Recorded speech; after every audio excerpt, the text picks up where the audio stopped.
तस्मै श्रीगुरवे नमः। नमो पदाय कृष्णप्रेष्ठाय भूतले श्रीमते भक्तिवेदान्त स्वामिनिति नामिने। नमस्ते सारस्वती देवे गौरवाणी प्रचारिणे निर्विशेषा शून्यवादी पाश्चात्य देशधारिणे वाञ्छाकल्पतरुभ्यश्च कृपा सिन्धुभ्यैव च पतितानां पावनेभ्यो वैष्णवेभ्यो नमो नमः। जय श्री कृष्ण चैतन्य प्रभु नित्यानंद श्री अद्वैत गदाधर श्रीवासुदेव गौरभक्तवृंद हरे कृष्णा कृष्णा कृष्णा हरे हरे हरे राम राम राम हरे हरे। मूकं करोति वाचालं पंगुं लंघयते कृपातमं वन्दे श्रीगुरो दीनकारिणं परमानन्दमाधवं श्रीचैतन्येश्वरम्।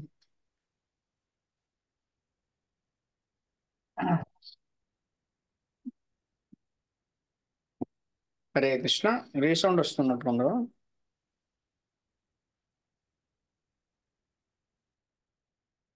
ఓకే.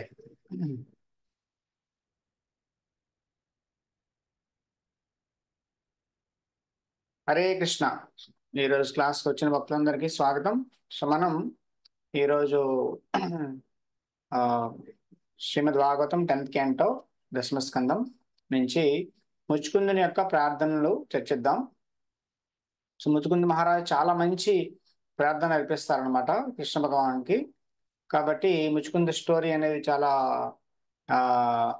అద్భుతంగా ఉంటుంది. అతని యొక్క ప్రేయర్స్ ప్రత్యేకంగా మనందరికీ చాలా రిలవెంట్ గా ఉంటాయన్నమాట. కాబట్టి ముచ్చుకుంద ప్రేయర్స్ చదువుతూ ఉంటే నాకు చాలా చక్కగా అనిపించింది. అందుకని చెప్పేసి షేర్ చేయాలని చెప్పేసి అనుకున్నా. సో ఎలాగా మనం ద్వారకా వెళ్ళేటప్పుడు ద్వారకా ముచ్చుకుంద గుహ కూడా చూస్తాము. కాబట్టి అక్కడ అంత విస్తారంగా చర్చించే సమయం ఉండకపోవచ్చు. అందుకని చెప్పేసి ముందే వాటి గురించి చర్చిద్దని చెప్పేసి అనుకున్నా. ఓకే. సో ఫస్ట్ ముచ్చుకుందు గురించి చర్చించే ముందు మనకి ఇంకొక స్టోరీ వస్తుంది అనమాట భాగవతంలో. కాలయవనుడు.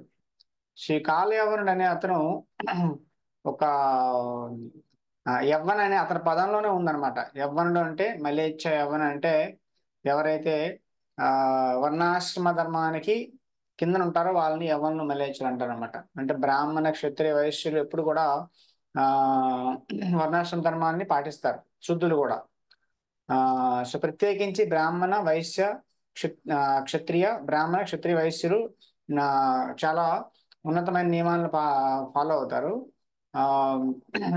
శుద్ధులు కూడా ఈ వర్ణాశ్రమ ధర్మాన్ని పాటించిన తర్వాత స్లోగా వాళ్ళు స్లోగా వాళ్ళు బ్రాహ్మణుడిగా అవ్వచ్చు అనమాట. స్థాయికి రావచ్చు అనమాట. ఎందుకంటే పుట్టుకతో ఎవరు కూడా బ్రాహ్మణులు కాదు, శుద్ధులు కాదు. వాళ్ళ యొక్క కర్మలను బట్టే వాళ్ళు బ్రాహ్మణుడు లేదా శుద్ధులు అనేవి అవుతారని మనకు తెలుసు. అయితే యవ్వనుడు కాల యవ్వనుడు అనేవాడు జరాసంధుడి యొక్క మిత్రుడు అనమాట. సో జరాసంధుడు ఎవరు జరాసంధుడు చెప్పండి. మీరు చాట్ బాక్స్ లో టైప్ చేయొచ్చు. జరాసంధుడు ఎవరు? జరాసంధుడు కంసుడి యొక్క మామ అన్నమాట. సో కంసుడితో యుద్ధం చేస్తారనమాట. యుద్ధం చేశాక జరాసంధుడు ఓడిపోతుంటే తన ఇద్దరు కూతుర్ని ఇస్తారనమాట. ఇలాంటి మంచి పవర్ఫుల్ రాజుతో మంచి స్నేహం చేసుకుంటే మనకు బాగుంటుందని చెప్పేసి ఇద్దరు కూతుర్ని ఇస్తారనమాట.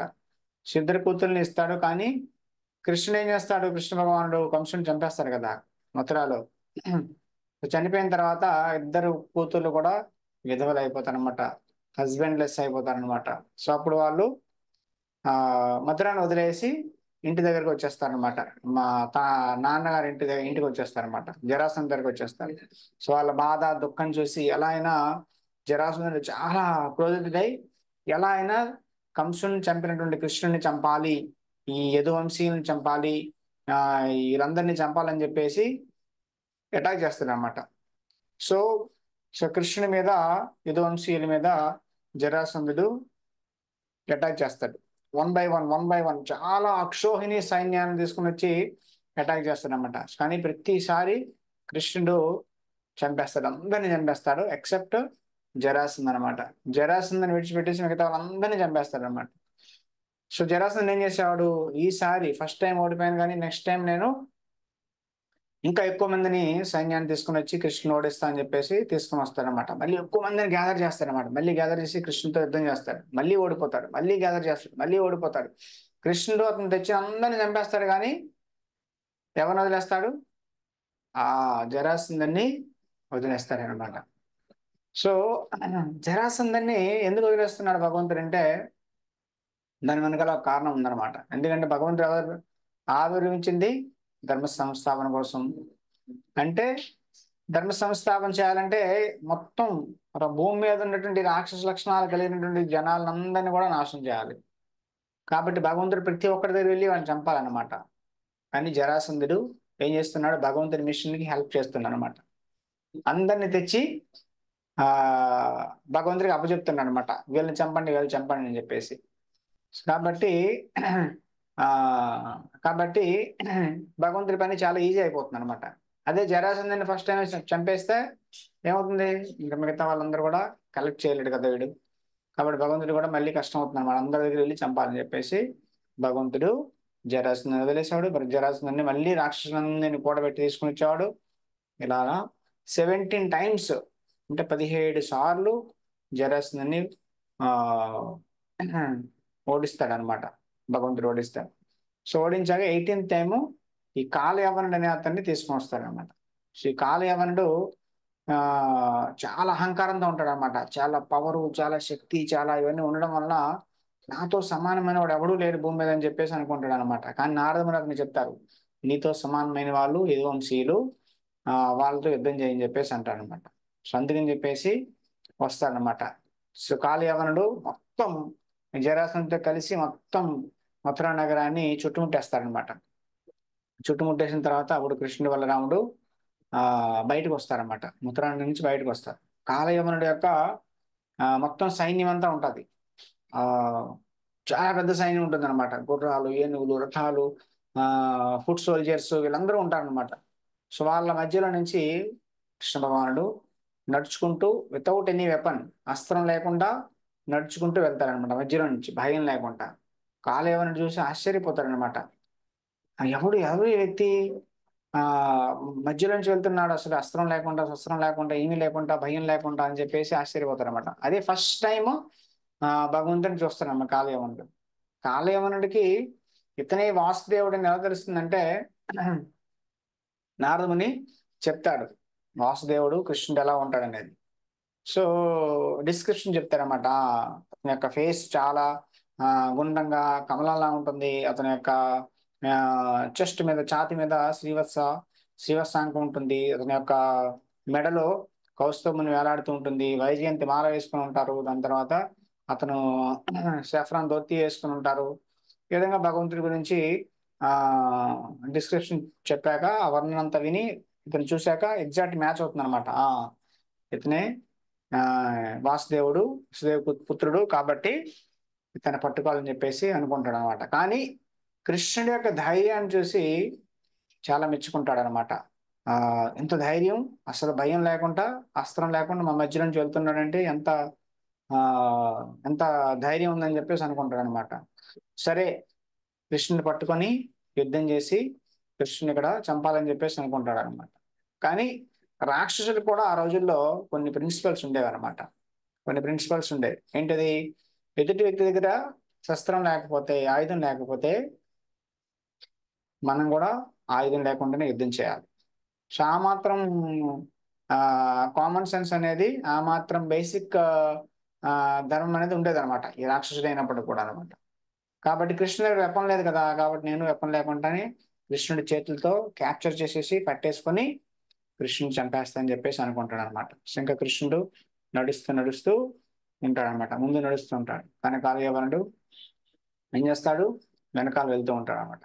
కృష్ణుడు నడుస్తుంటాడు, కాలయవనుడు ఇంకా దగ్గరకు వచ్చేసా ఇంకా పట్టేసుకుంటా కృష్ణుని క్యాప్చర్ చేసేసుకొని చంపేస్తా అని చెప్పేసి అనుకుంటాడు అనమాట. కృష్ణుడు నడుస్తుంటే కాలయవనుడు పరిగెడుతూ ఉంటాడు. ఇదిగో పెట్టేసుకున్నా, ఇంకా జస్ట్ టూ స్టెప్స్ ఉన్నాయి, ఇంకా 2 స్టెప్స్ ఉన్నాయని చెప్పేసి అనుకుంటాడు. కానీ ఎంత పరిగెట్టినా అందడనమాట. ఎందుకు అందడు అంటే కాలయవనుడు అనేవాడు చాలా పాపాత్ముడు అనమాట. పుణ్యాత్ములకి, మునులకి, ఋషులకే భగవంతుడు అందరు అనమాట. పంతాస్తు కోటి శతవత్సర సంప్రగమ్యో వాయోరతాపి మనసో ముని పుంగవానాం సోప్య స్త్రియ ప్రపద చిన్న విచింత తత్మే గోవిందమాది పురుషం తమహం భజామి. అంటే మనోవేగంతో వెళ్ళగలిగినటువంటి, అంత స్పీడ్తో వెళ్ళగలిగిన మునులు, మునీశ్వరులు, ఋషులకు కూడా భగవంతుడు అందరంట.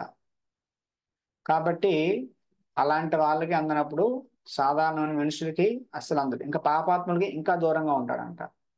అంటే వర్ణాశ్రమ ధర్మంలో బ్రాహ్మణ, క్షత్రియ, వైశ్యులందరూ కూడా ఈ 4 నియమాలు పాటిస్తారనమాట. ఏంటి? మాంసభక్షణ అవాయిడ్ చేయడం, దాని తర్వాత మత్తు పానీయాలు అవాయిడ్ చేయడం, జూదం, అబద్ధం అవాయిడ్ చేయడం, దాని తర్వాత అక్రమ సంబంధాలు అవాయిడ్ చేయడం, ఇవన్నీ కూడా పాటిస్తారనమాట. సో యవ్వనులు అంటే వీటిని ఎగ్జాక్ట్ గా ఆపోజిట్ గా బ్రేక్ చేస్తారనమాట. సో వీటిని పాటించరనమాట. కాబట్టి వాళ్ళ పాపాత్ములు, కాబట్టి వాళ్ళకి భగవంతుడు అస్సలు అందడనమాట. కాబట్టి తేషాం తేషాం అంతగతం పాపం జనానాం పుణ్యకర్మణాం తే ద్వంద్వమోహ నిర్ముక్త భజంతే మాం దృఢవ్రత. భగవద్గీతలో కూడా చెప్తున్నారు కదా. ఎవడైతే గతంలో చేసిన పాపాలన్నీ అంతం చేసుకున్నాడో, గతంలో చేసినటువంటి పాపకర్మలన్నిటిని కూడా ఆ ఆ వాటన్నిటి కూడా పశ్చాత్తాపం పడి వాటి రియాక్షన్స్ లేకుండా ఆ చేసుకున్నాడో, అలాంటి వ్యక్తి మాత్రమే భగవంతుని చేరుకోగలుగుతాడు, భగవంతుని అర్థం చేసుకోగలుగుతాడని గీతలో కూడా కృష్ణుడు చెప్తున్నాడు అనమాట. అయితే కాలయవనుడు భగవంతుని రీచ్ అవ్వలేకపోతున్నాడు, పరిగెడుతున్నా రీచ్ అవ్వలేకపోతున్నమాట. భగవంతుడు నడుస్తూనే కాలయవనుడు వెనకాల తీసుకుని వెళ్తాడనమాట. కాలయవనుడు పరిగెడతాడు కానీ భగవంతుని పట్టుకోలేడు అనమాట. సో అలా తీసుకువెళ్తూ వెళ్తూ భగవంతుడు ఒక గుహలో ప్రవేశిస్తాడు. కానీ నా కాలయవనుడు ఏమనుకుంటున్నాడు? ఓ, కృష్ణుడు పిరికివాడై పారిపోతున్నాడు, తప్పించుకుంటున్నాడు, ఈ గుహలోకి వెళ్ళాడని చెప్పేసి, సరే గుహలో ఇంకా దొరుకుతాడని చెప్పేసి వెళ్తాడు అనమాట. కానీ భగవంతుడు ఏం చేసినా, భగవంతుడు ఒక పని ద్వారా చాలా చాలా పర్పజెస్, చాలా చాలా ఉద్దేశాలను నెరవేరుస్తాడు. అది ఆ భగవంతుడి యొక్క లక్షణం అనమాట. భగవంతుడు ఒక కార్యం చేస్తే దాని ద్వారా చాలా చాలా ఉద్దేశాలు నెరవేరుతాయి అనమాట. సో భగవంతుడు అవతరించాడంటే ఒక పని కోసం అవతరించడు భగవంతుడు, దాని ద్వారా చాలా పనులు అవుతాయి అనమాట. సో అదేవిధంగా భగవంతుడు గుహలో ప్రవేశించాడంటే అక్కడ భగవంతుడు ఒక పని చేయట్లేదు, అక్కడ ఇద్దరిని ఉద్ధరించడం కోసం వెళ్తున్నాడు అనమాట. సో అక్కడ వెళ్ళగానే, భగవంతుడు ప్రవేశించగానే అంత చీకటిగా ఉంటుందన్నమాట ఆ గుహలో. సో భగవంతుడు మాయమైపోతాడు, కనిపించదు అనమాట. దాని తర్వాత కాలయవనుడు వెళ్ళి చూస్తాడనమాట, ఎక్కడికి వెళ్ళిపోయాడు. వెళ్తూ ఉండగా అంటాడు అనమాట కాలయవనుడు, అరే కృష్ణ, నువ్వేంటి, నీ యదువంశీయుడివి, చాలా విష్ణు వంశీయుడివి, చాలా గొప్పదైన వంశంలో పుట్టినవాడివి, నువ్వు చాలా బ్రేవ్ గా, చాలా ధైర్యంగా ఉంటావని చెప్పేసి నేను అనుకున్నాను. నువ్వు పిరిగివాడిలా, నీ వంశానికి కులానికి తగినట్లుగా లేవు నువ్వు.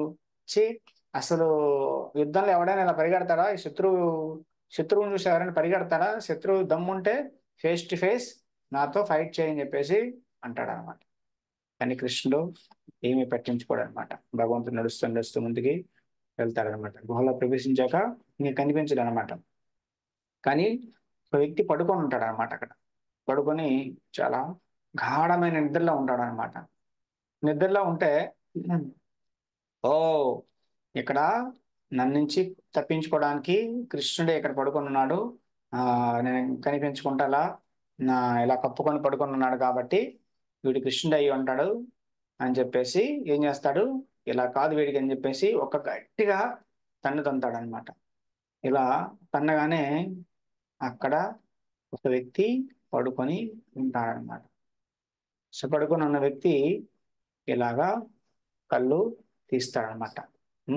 తన దుప్పటి తీసి కళ్ళు తీసి ఇలా చూస్తాడనమాట, ఎవరు నన్ను డిస్టర్బ్ చేశారని చెప్పేసి.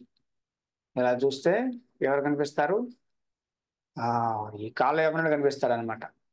ఈ కాలయవనుడు కనిపించగానే ఆ పడుకున్న వ్యక్తి యొక్క కళ్ళల్లో నుంచి అగ్ని కిరణాలు వచ్చి అతన్ని పూర్తిగా భస్మీపట్నం చేస్తాయన్నమాట. సో అక్కడ భస్మం అయిపోయి పూర్తిగా పడిపోయి అతను ఇంకా నాశనం అయిపోతారన్నమాట. సో ఇది విన్నటువంటి పరీక్షిత్ మహారాజు సుఖదేవ్ గోస్వామిని అడుగుతారనమాట. ఏంటిది? ఎవరిది? ఎవరా వ్యక్తి? అక్కడ ఎందుకు పడుకున్నాడు? అతనికి ఏంటి పని? అసలు ఆ గుహలో అతను ఎందుకున్నాడు? అన్ అతనికి అతని కళ్ళ చూపులతో భస్మీపట్నం చేసే అంత శక్తి ఎలా వచ్చింది? అని చెప్పేసి చాలా ప్రశ్నలు వేస్తున్నారనమాట. మనం క్లాస్ విన్నాం అనుకోండి, మనకి ఏ ప్రశ్నలు రావు. కానీ సుఖదేవ్ గోస్వామి నుంచి పరీక్షిత్ మహారాజ్ వినేటప్పుడు పరీక్షిత్ మహారాజ్కి ప్రతి దగ్గర క్వశ్చన్స్ అనమాట. క్వశ్చన్ తర్వాత క్వశ్చన్. సో ఇలా ప్రశ్నలు వేస్తున్నారు అనమాట. సుఖదేవ్ గోస్వామి చెప్తారనమాట. ఆ ఇతను ఎవరంటే ఇతను ఆ ముచ్చుకుంద అని అతను అనమాట. అఫ్ కోర్స్ దాని గురించి చెప్తారు. ముచ్చుకుందుడు లేవగానే ఇంకా ఇతను భస్మీపట్నం అయిపోయిన తర్వాత, కాలయవనం చనిపోయిన తర్వాత ఇంకా చూస్తారన్నమాట. అప్పుడు చూస్తే అక్కడ శ్రీకృష్ణ భగవానుడు ఉంటాడు అనమాట. శ్రీకృష్ణ భగవానుడు ఆ విష్ణుమూర్తిలా దర్శనమిస్తాడు అన్నమాట, చతుర్భుజ రూపంతో. సో చతుర్భుజ రూపం కనిపిస్తాడు. మళ్ళీ ఆ భగవంతుడి యొక్క దర్శనం చాలా చిరునవ్వుతో, మంచి వైజంతి మాలతో, కౌస్తుభమణితో, ఆ చక్కని ఇయర్ రింగ్స్ పెట్టుకొని భగవంతుడు చాలా అందంగా, ప్రకాశవంతంగా, కాంతితో ప్రజ్వరిస్తూ కనిపిస్తాడు అనమాట. శత్రుని చూసి ఇంత కాంతి, అసలు ఇంత చీకటి గుహలో ఇంత కాంతి ఎక్కడి నుండి వచ్చిందని ఆశ్చర్యపోతాడు అనమాట. అప్పుడు ఇతనికి చాలా ఆశ్చర్యం కలుగుతుంది. అసలు ఎవరి వ్యక్తి, ఎంత ప్రకాశం వస్తుంది అని చెప్పేసి అడుగుతారన్నమాట. అయ్యా, ఓ దేవా, ఓ స్వామి, మీరెవరు? మీరు స్వయంగా సూర్య భగవానుడా, చంద్రుడా, లేదా ఇంద్రుడా, లేదా వేరే లోకానికి అధిపతియా? ఎవరు మీరు? దయచేసి చెప్పండి అని చెప్పేసి అంటారు.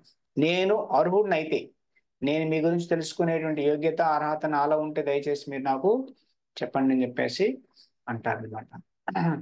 సో కానీ ఎవరైనా పెద్దవాళ్ళ యొక్క, గొప్ప వాళ్ళ యొక్క పరిచయం అడిగే ముందు మన పరిచయం ఫస్ట్ మనం చెప్పాలి. అది ఎటికేట్, ఆచారం.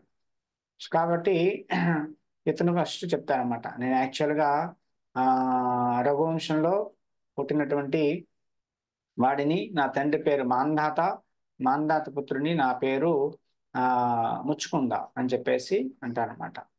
సో నేను ఇక్కడ ఆ నేను భూమి మీద రాజ్యానంతటిని పరిపాలించేవాడిని. కానీ ఒకసారి దేవతలకి యుద్ధంలో ఆ యుద్ధంలో నా సహాయం కావాల్సి వచ్చింది. కాబట్టి దేవతలందరూ కూడా, ఇంద్రుడు వీళ్ళందరూ వచ్చి నన్ను ఆ బ్రతిమాలాడు.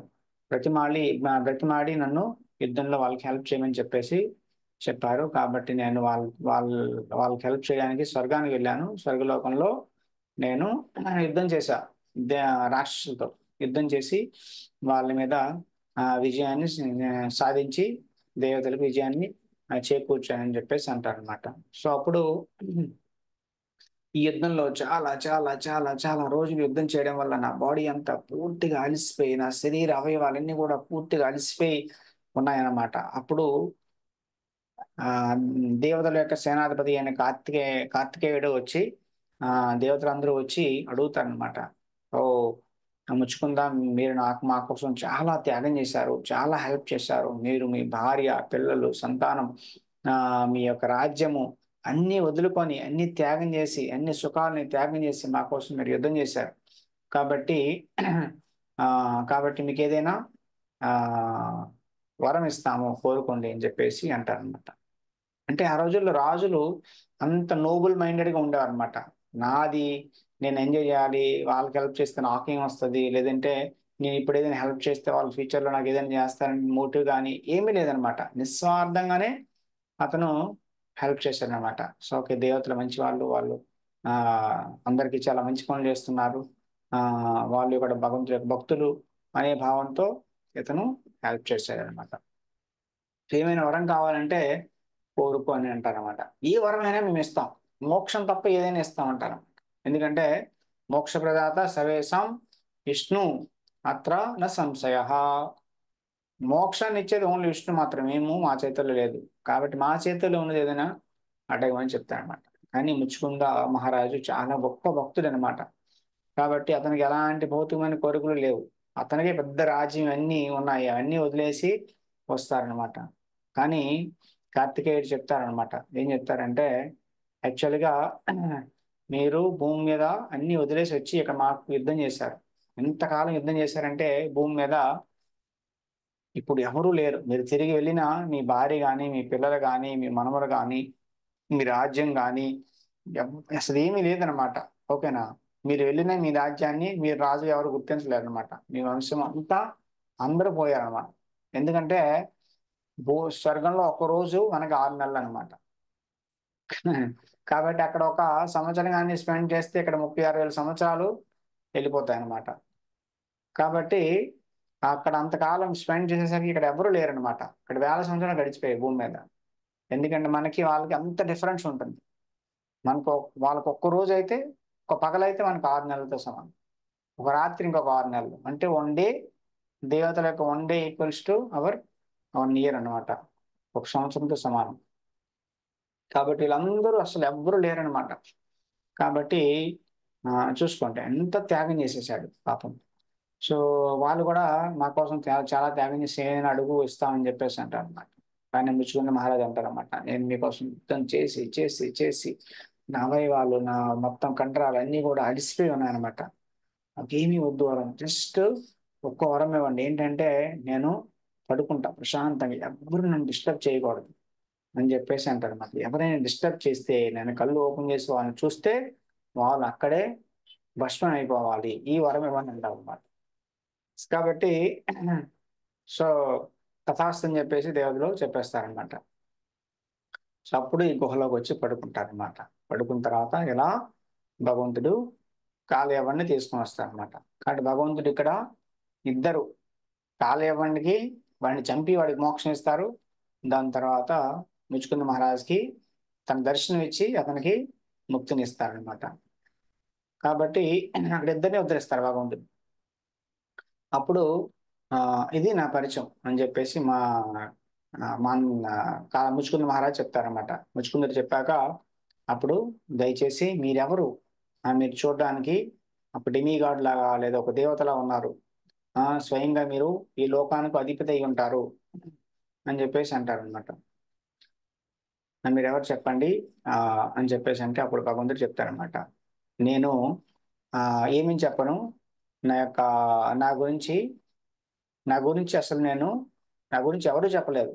స్వయంగా నా యొక్క విస్తారమైన అనంత దేవుడే అనంతమైనటువంటి నోళ్లతో అనంత కాలంగా నా యొక్క నామాలను కానీ, నా యొక్క రూపాలను కానీ, నా యొక్క గుణాలను కానీ, నా యొక్క కర్మల్ని లీలల్ని కానీ వర్ణిస్తూనే ఉన్నారు తప్ప ఎవ్వరు వర్ణిస్తూనే ఉన్నారు తప్ప ఎప్పుడు కూడా వాటిని కంప్లీట్ చేయలేదన్నమాట. ఇంకెప్పుడు అవి ఇంకా అన్లిమిటెడ్ గా అనంతంగానే ఉంటూనే ఉన్నాయి తప్ప అతను ఎప్పుడు వాటిని పూర్తి చేయలేకపోయారు అనమాట. సో అలాంటిది అనంత శేషుడే ఏమీ వాటిని వర్ణించలేకపోతున్నాడు అనమాట. కాబట్టి నా నామాలు అనంతం, నా రూపాలు అనంతం, నా లీలలు అనంతం, నా గుణాలు అనంతం.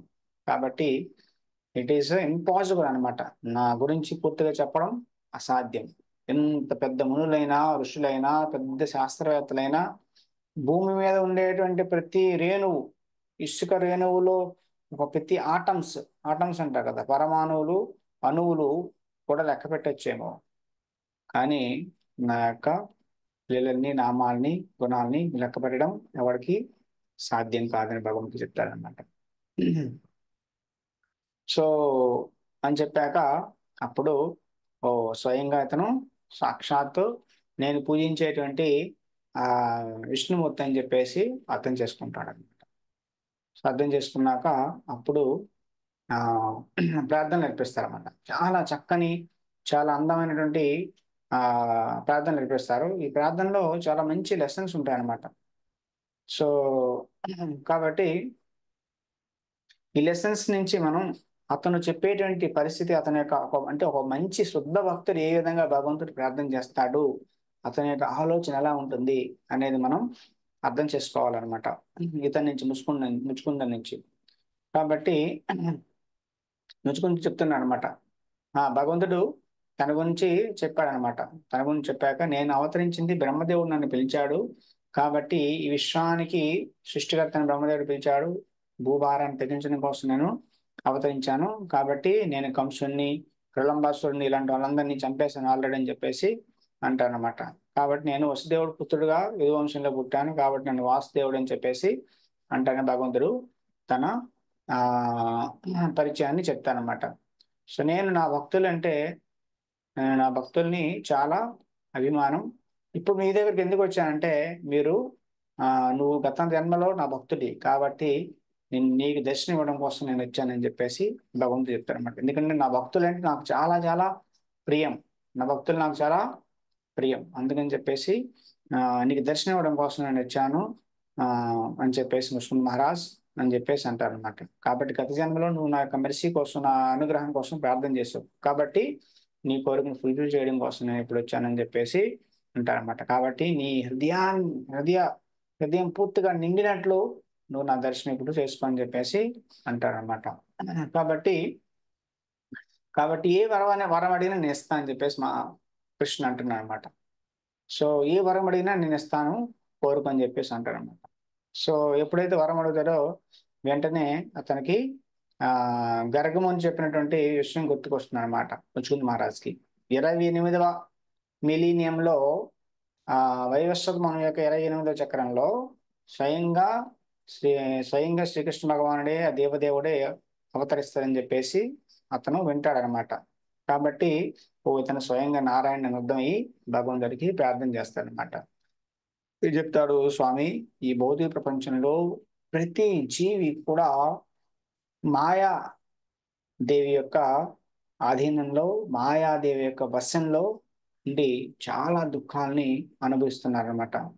కాబట్టి వాళ్ళు మాయాదేవి యొక్క ప్రభావం వల్ల ఇంద్రియ భోగానికి చాలా ఆకర్షితులైపోతున్నారు. కాబట్టి వాళ్ళ ఇంద్రియ భోగ కోరికల వలన వాళ్ళు ఈ భౌతికమైనటువంటి చాలా చాలా కర్మలను చేస్తూ మిమ్మల్ని, మీ చరణాలని ఆశ్రయించకుండా మీ చరణాన్ని పూజించాలనే కోరిక వాళ్ళకి కలగట్లేదనమాట. కాబట్టి వాళ్ళకి తెలియట్లేదు మీ చరణాలని ఆశ్రయిస్తే, మీ చరణాలని మిమ్మల్ని పూజిస్తే ఎంత వాళ్ళకి ఎంత లాభం కలుగుతుంది అనేది వాళ్ళకి తెలియదు అనమాట. అందువలన వాళ్ళు మాయాదేవి యొక్క ఆధీనంలో మాయావశులై పూర్తిగా ఎన్నో దుఃఖాన్ని అనుభవిస్తున్నారన్నమాట. కాబట్టి వాళ్ళు మూర్ఖత్వంగా ఈ సమాజం అని, ఈ కుటుంబం అని, వీటన్నిటికీ ప్రేమని, ఇవన్నీ స్నేహం అని, వీటన్నిటితో ఆసక్తులై ఉన్నారు. కానీ ఇవన్నీ కూడా దుఃఖానికి దారితీస్తాయి తప్ప ఏది కూడా సుఖం ఇవ్వదు స్వామి అని చెప్పేసి అంటున్నారు అనమాట. కాబట్టి ప్రతి ఒక్కరు మాయా ప్రభావంలో స్త్రీ అయినా పురుషుడైనా ప్రతి ఒక్కరు చాలా ఈ బంధంలో చిక్కుకొని ఉన్నారనమాట. కాబట్టి ఈ ప్రపంచంలో అందరూ చీటర్స్ అండ్ చీటెడ్ అంటే మోసం చేసేవాళ్ళు, మోసపోయే వాళ్ళే తప్ప ఎవడు నిజంగా వాళ్ళ మంచి ఏదో తెలిసిన వాళ్ళు ఎవరు లేరని చెప్తున్నారు అనమాట. కాబట్టి మూర్ఖులకు అర్థం కాదనమాట ఈ మానవ జన్మ అనేది ఎంత గొప్పది. మానవ జన్మ లభించిన తర్వాత మీ చరణాలను ఆశ్రయిస్తే ఎంత మేలు కలుగుతుందని వాళ్ళకి తెలియట్లేదు. కాబట్టి వాళ్ళు ఈ సమాజంలో ఒక జంతువులాగా ప్రవర్తిస్తూ ఉన్నారనమాట. అంటే జంతువులు కూడా మనకు స్లాటర్ హౌస్ లో లైన్లో అవి నిలబడుతుంటాయి అనమాట. రోజుకు ఒకటి వాడు చంపుతూ ఉంటాడు. అయినప్పటికీ వాడికి తెలియదు అనమాట నేను కూడా ఒకరోజు నన్ను కూడా చంపుతాననే విషయం తెలియట్లేదు అనమాట. కాబట్టి ఈ భౌతిక ప్రపంచంలో ప్రతి ఒక్కరు ఈ విధంగా మాయా ప్రభావంలో ఈ అంధకారంలో ఉన్నారనమాట. కాబట్టి వాళ్ళ ఇంద్రియ భోగం కోసం ఈ ఈ విలువైనటువంటి మానవ జన్మని వృధా చేసుకుంటున్నారు స్వామి అని చెప్పేసి అంటారనమాట. కాబట్టి నేను కూడా వీటికి ఎక్సెప్షన్ కాదు. నేను కూడా వీళ్ళలాగానే అందరిలానే నేను కూడా మాయలోనే ఉన్నాను అనమాట. కాబట్టి నేను కూడా మూర్ఖుణ్ణే. నేను కూడా నా సమయాన్ని వృధా చేసుకుంటూ ఉంటున్నాను అనమాట. కాబట్టి నా పొజిషన్కి ఇంకా కష్టం. ఎందుకంటే నేను క్షత్రుడిని కాబట్టి, నేను ఒక చక్రవర్తిని కాబట్టి నాకు ఇంకా ఎక్కువ మాయ, నాకు ఇంకా ఎక్కువ అనుబంధాలు, నాకు ఇంకా ఎక్కువ ఆసక్తులు ఈ ప్రపంచంలో ఉన్నాయన్నమాట. ఆర్డినరీ పర్సన్కి ఏంటి భార్య, పిల్లలు, కుటుంబము, కొద్దిగా ఆస్తులు, వీటి మీద ఆసక్తి. కానీ నాకు ఒకటి కాదనమాట. ఏనుగులు, గుర్రాలు, రథాలు, సోల్జర్స్, సేనాధిపతులు, మంత్రులు, దాని తర్వాత చాలా ట్రెజరీ మొత్తం ఇంత పవరు, ఇంత ఇన్‌ఫ్లూయెన్స్ మొత్తం భూమంతా గూడా పరిపాలించినటువంటి నాకు ఇంకా ఎక్కువ ఆసక్తి. కాబట్టి అన్ని రకాల భోగభాగ్యాలు అన్నీ ఉంటాయి రాజంటే. కాబట్టి నాకు ఇంకా ఎక్కువ ఆసక్తనమాట. అందుకని జెప్పేసి నేనింకా ఎక్కువ పెద్ద మాయలో ఉన్నాను స్వామి అని జెప్పేసి అంటున్నాననమాట. కాబట్టి కాబట్టి నేను గూడా నా జీవితాన్ని చాలా వృధా చేస్తున్నాను. హ్మ్. ఈ విధంగా భౌతికమైనటువంటి మిస్‌కన్సెప్షన్‌లో పడి నేను ఆహ్, నేను ఈ శరీరంగా భావిస్తూ ఆహ్, ఈ మాంసము ఎముకలతో తయారైన శరీరంగా నేను భావించి ఇదే సర్వంగా భావిస్తూ నేను ఒక జంతువుగా జీవించి మానవ జీవితాన్ని వృధా చేసుకుంటున్నానని జెప్పేసి అంటున్నాననమాట. కాబట్టి నేను ప్రపంచమంతా ట్రావెల్ చేస్తున్నా. దేనికోసం? ఆ రాజ్యాన్ని ఓడించాలి, ఈ రాజుని ఓడించాలి, ఆ రాజ్యాన్ని స్వాధీనం చేసుకోవాలని జెప్పేసి ప్రపంచమంతా గూడా ట్రావెల్ చేస్తూ ఆక్రమణలో నేను చాలా చాలా బిజీ అయిపోతున్నా. నేను నా పవరు, నా క్షత్రియుడి యొక్క పవరు, బలం చూపించుకోవడం కోసం నేను చాలా చాలా సమయాన్ని వృధా చేసుకున్నాను.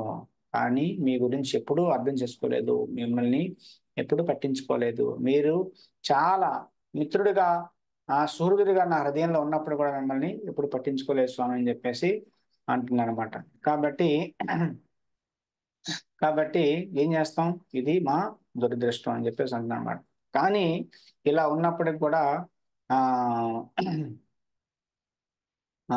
కానీ చెప్తానన్నమాట. కాలం అనేది ఎంత ప్రభావం చూపిస్తుంది. కాలం అనేది మీ యొక్క రూపం. మీ యొక్క రూపం అన్నమాట. కాబట్టి ప్రతి ఒక్కరికి కూడా వాళ్ళకిచ్చిన సమయం అవ్వగానే ఏమవుతాయి? వాళ్ళు అనుకున్న స్వప్నాలు, డ్రీమ్స్ అన్నీ గూడా పూర్తిగా నాశనం అయిపోతాయి. వాడేదో మేడలు కట్టాలి, మిద్దెలు కట్టాలి, ఏదో కట్టాలని జెప్పేసి ఎంత సంపాదిస్తాడు. కానీ వాడి సమయం అవ్వగానే అంతా ఇక్కడే విడిచిపెట్టేసి వెళ్ళిపోవాలనమాట. కాబట్టి కాల సర్పం అనేది చాలా చాలా ఆకలితో ఉందనమాట. ప్రతి ఒక్కడిని గూడా మింగేస్తుంది. ప్రతి ఒక్కడిని మింగేస్తుందనమాట ఈ కాల సర్పం అనేది. కాబట్టి ఆ! ఏ విధంగా అయితే పాము ఇటు అటు తిరుగుతున్న ఎలుకని పట్టుకొని మింగేస్తుందో, అదే విధంగా ఈ కాలసర్పం గూడా ప్రతి ఒక్కడిని గూడా మింగేస్తుంది. ఎవ్వరిని విడిచిపెట్టట్లేదనమాట. కాబట్టి ఆ! సో, చెప్తాననమాట. నేను క్షత్రియుడిగా పెద్ద రాయల్ చక్రవర్తిగా మంచి ఆభరణాలు, మంచి వస్త్రాలు, ఆభరణాలేసుకొని తిరగొచ్చు. కానీ ఈ బాడీ ఒకసారి పతనమయ్యాక, ఈ బాడీ ఒకసారి భూమి మీద పడిపోయాక, చనిపోయాక ఏమవుతుంది? అంతే. ఇది బూడిదైపోతుంది. లేదా పాతేస్తే పురుగులకి వాటన్నిటికి కూడా భోజనం అవుతుంది. లేదా దీన్నెటో పారేస్తే కుక్కలకి, నక్కలకి ఫుడ్ అవుతుందనమాట. ఇది బాడీ యొక్క పరిస్థితి. ఆ! ఎంతో గొప్పగా ట్రీట్ చేసేటువంటి బాడీ అనేది శరీరం ఆ! పతనం అయిపోతే ఆత్మ వెళ్ళిపోతే ఎందుకు పనికి రాకుండా అయిపోతుందనమాట. కాబట్టి ఆ! ఇది ఈ బాడీ యొక్క పరిస్థితి అన్నమాట. కాబట్టి ప్రతి ఒక్కడు గూడా ఈ కాల ప్రభావంలో ఉన్నారన్నమాట. సమయము, తరంగము, time and tide waits for no man. అంటే సమయము, తరంగము ఎవరి కోసము ఆగవు. కాబట్టి ఆహ్, కాబట్టి నేను రాజుగా నివసించినప్పుడు చాలా చక్రవర్తిగా, చాలా పవర్‌ఫుల్ వ్యక్తినవ్వచ్చు, చాలా ఇన్‌ఫ్లూయెన్స్ వ్యక్తినవ్వొచ్చు. ప్రపంచాన్నంతటిని జయించవచ్చు. కానీ ఈ కాల ప్రభావం ఎంత పవర్‌ఫుల్ వ్యక్తి మీదైనా హ్మ్. ఎవ్వరిని క్షమించదు. కాబట్టి కాబట్టి ఎంత గొప్ప రాజైనా చివరికి హ్మ్. కాల ప్రభావంలో కాలసర్పం యొక్క నోట్లో పడాల్సిందే అని చెప్పేసి అంటున్నారన్నమాట. కాబట్టి చెప్తున్నారన్నమాట. ఈ కాలం ఎంత గొప్పదంటే ఓకే. చివరిలో కదా కాల ప్రభావం ఉండేది. చనిపోయిన తర్వాత కదా! కాదు. అతనేమంటున్నారు కానీ చనిపోయిన తర్వాత కాదంట. ఇప్పుడు గూడా జీవిస్తూ ఉన్నప్పుడు గూడా కాలం చాలా చాలా ప్రభావం చూపిస్తుందంట. అదెలా అంటే చెప్తున్నానన్నమాట. అదెలా అంటే నేను చాలా గొప్ప రాజునవ్వచ్చు, చాలా రాజ్యాలను జయించినవాడినవ్వచ్చు. కానీ భౌతికంగా చాలా ఇబ్బందులు పడాల్సొస్తుంది. ఏంటంటే నేను పెద్ద రాజునైతే చాలా చక్రవర్తులందరూ గూడా వచ్చి నా కాళ్ళ మీద పడి ప్రణామాలు చేసి అన్నీ నాకు ట్యాక్స్‌లన్నీ కొడుతూ ఉంటారు. కానీ నేను అంతఃపురంలో వెళ్ళగానే నా రాణుల యొక్క చేతిలో ఒక ఆట బొమ్మని, ఆట బొమ్మను మాత్రమే. ఇంద్రియ భోగం కోసం నేను ఒక ఆట బొమ్మని అయిపోతానన్నమాట. కాబట్టి వాళ్ళ కాళ్ళ దగ్గర నిలబడాల్సి వస్తుందన్నమాట. కాబట్టి ఈ భౌతిక జీవితం అనేది ఇన్ని కాంప్లికేషన్స్, ఇన్ని ఇంప్లికేషన్స్ తో నిండి ఉంది అని చెప్పేసి అంటున్నారన్నమాట.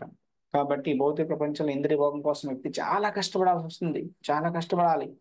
ఆ తుచ్చమైనటువంటి ఆ ఇంద్రియ భోగం కోసం చాలా చాలా కష్టపడాలి.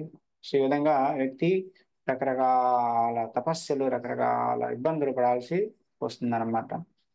కాబట్టి పేదవాడికి ఇబ్బంది పడాల్సి వస్తుందేమో, ధనవంతుడికి ఇబ్బంది పడాల్సిన అవసరం లేదు కదా, డబ్బు ఉంటది కదా, అన్ని ఫెసిలిటీస్ ఉంటాయి కదా, వాడు కష్టపడకపోయినా పర్వాలేదు కదా అంటే, నో, వాడు కూడా కష్టపడాలి. ఎందుకంటే వాడి యొక్క స్టేటస్ కోని నిలబెట్టుకోవడానికి, వాడి యొక్క స్టేటస్ ని ఆ నిలబెట్టుకోవాలనుకుంటాడు అనమాట, కిందకి దిగాలని అనుకోడు అనమాట.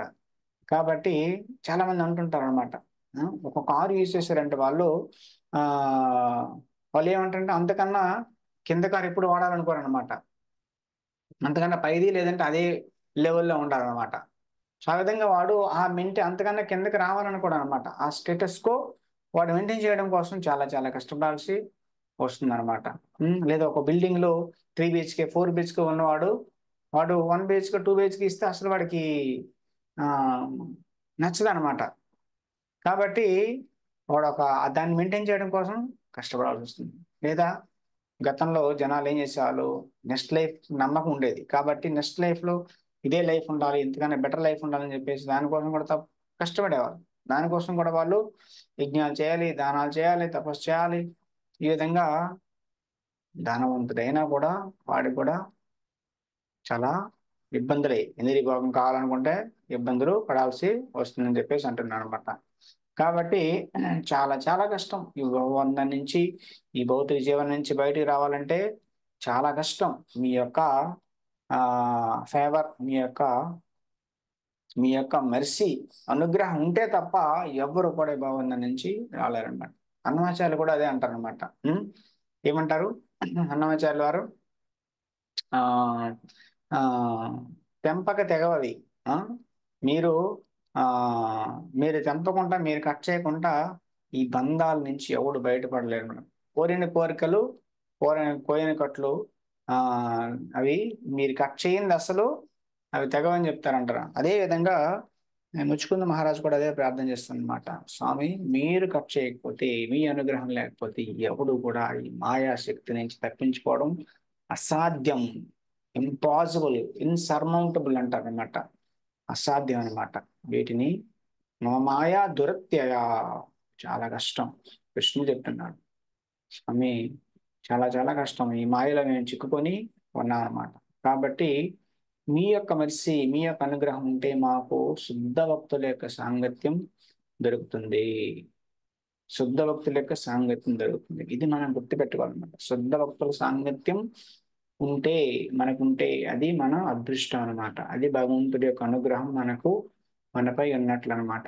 అందుకని చెప్పేసి ఆ అందరూ అదే అనమాట. భాగవతంలో ఉన్నటువంటి మహాభాగవతోత్తములు అందరూ కూడా అదే ప్రార్థన చేశారు, శుద్ధ భక్తుల యొక్క సాంగత్యం. ఎందుకంటే శుద్ధ భక్తుల యొక్క సాంగత్యంలో భగవంతుడు మనకు లభ్యమవుతాడు, భగవంతుడిని మనం పొందగలుగుతాం అనమాట.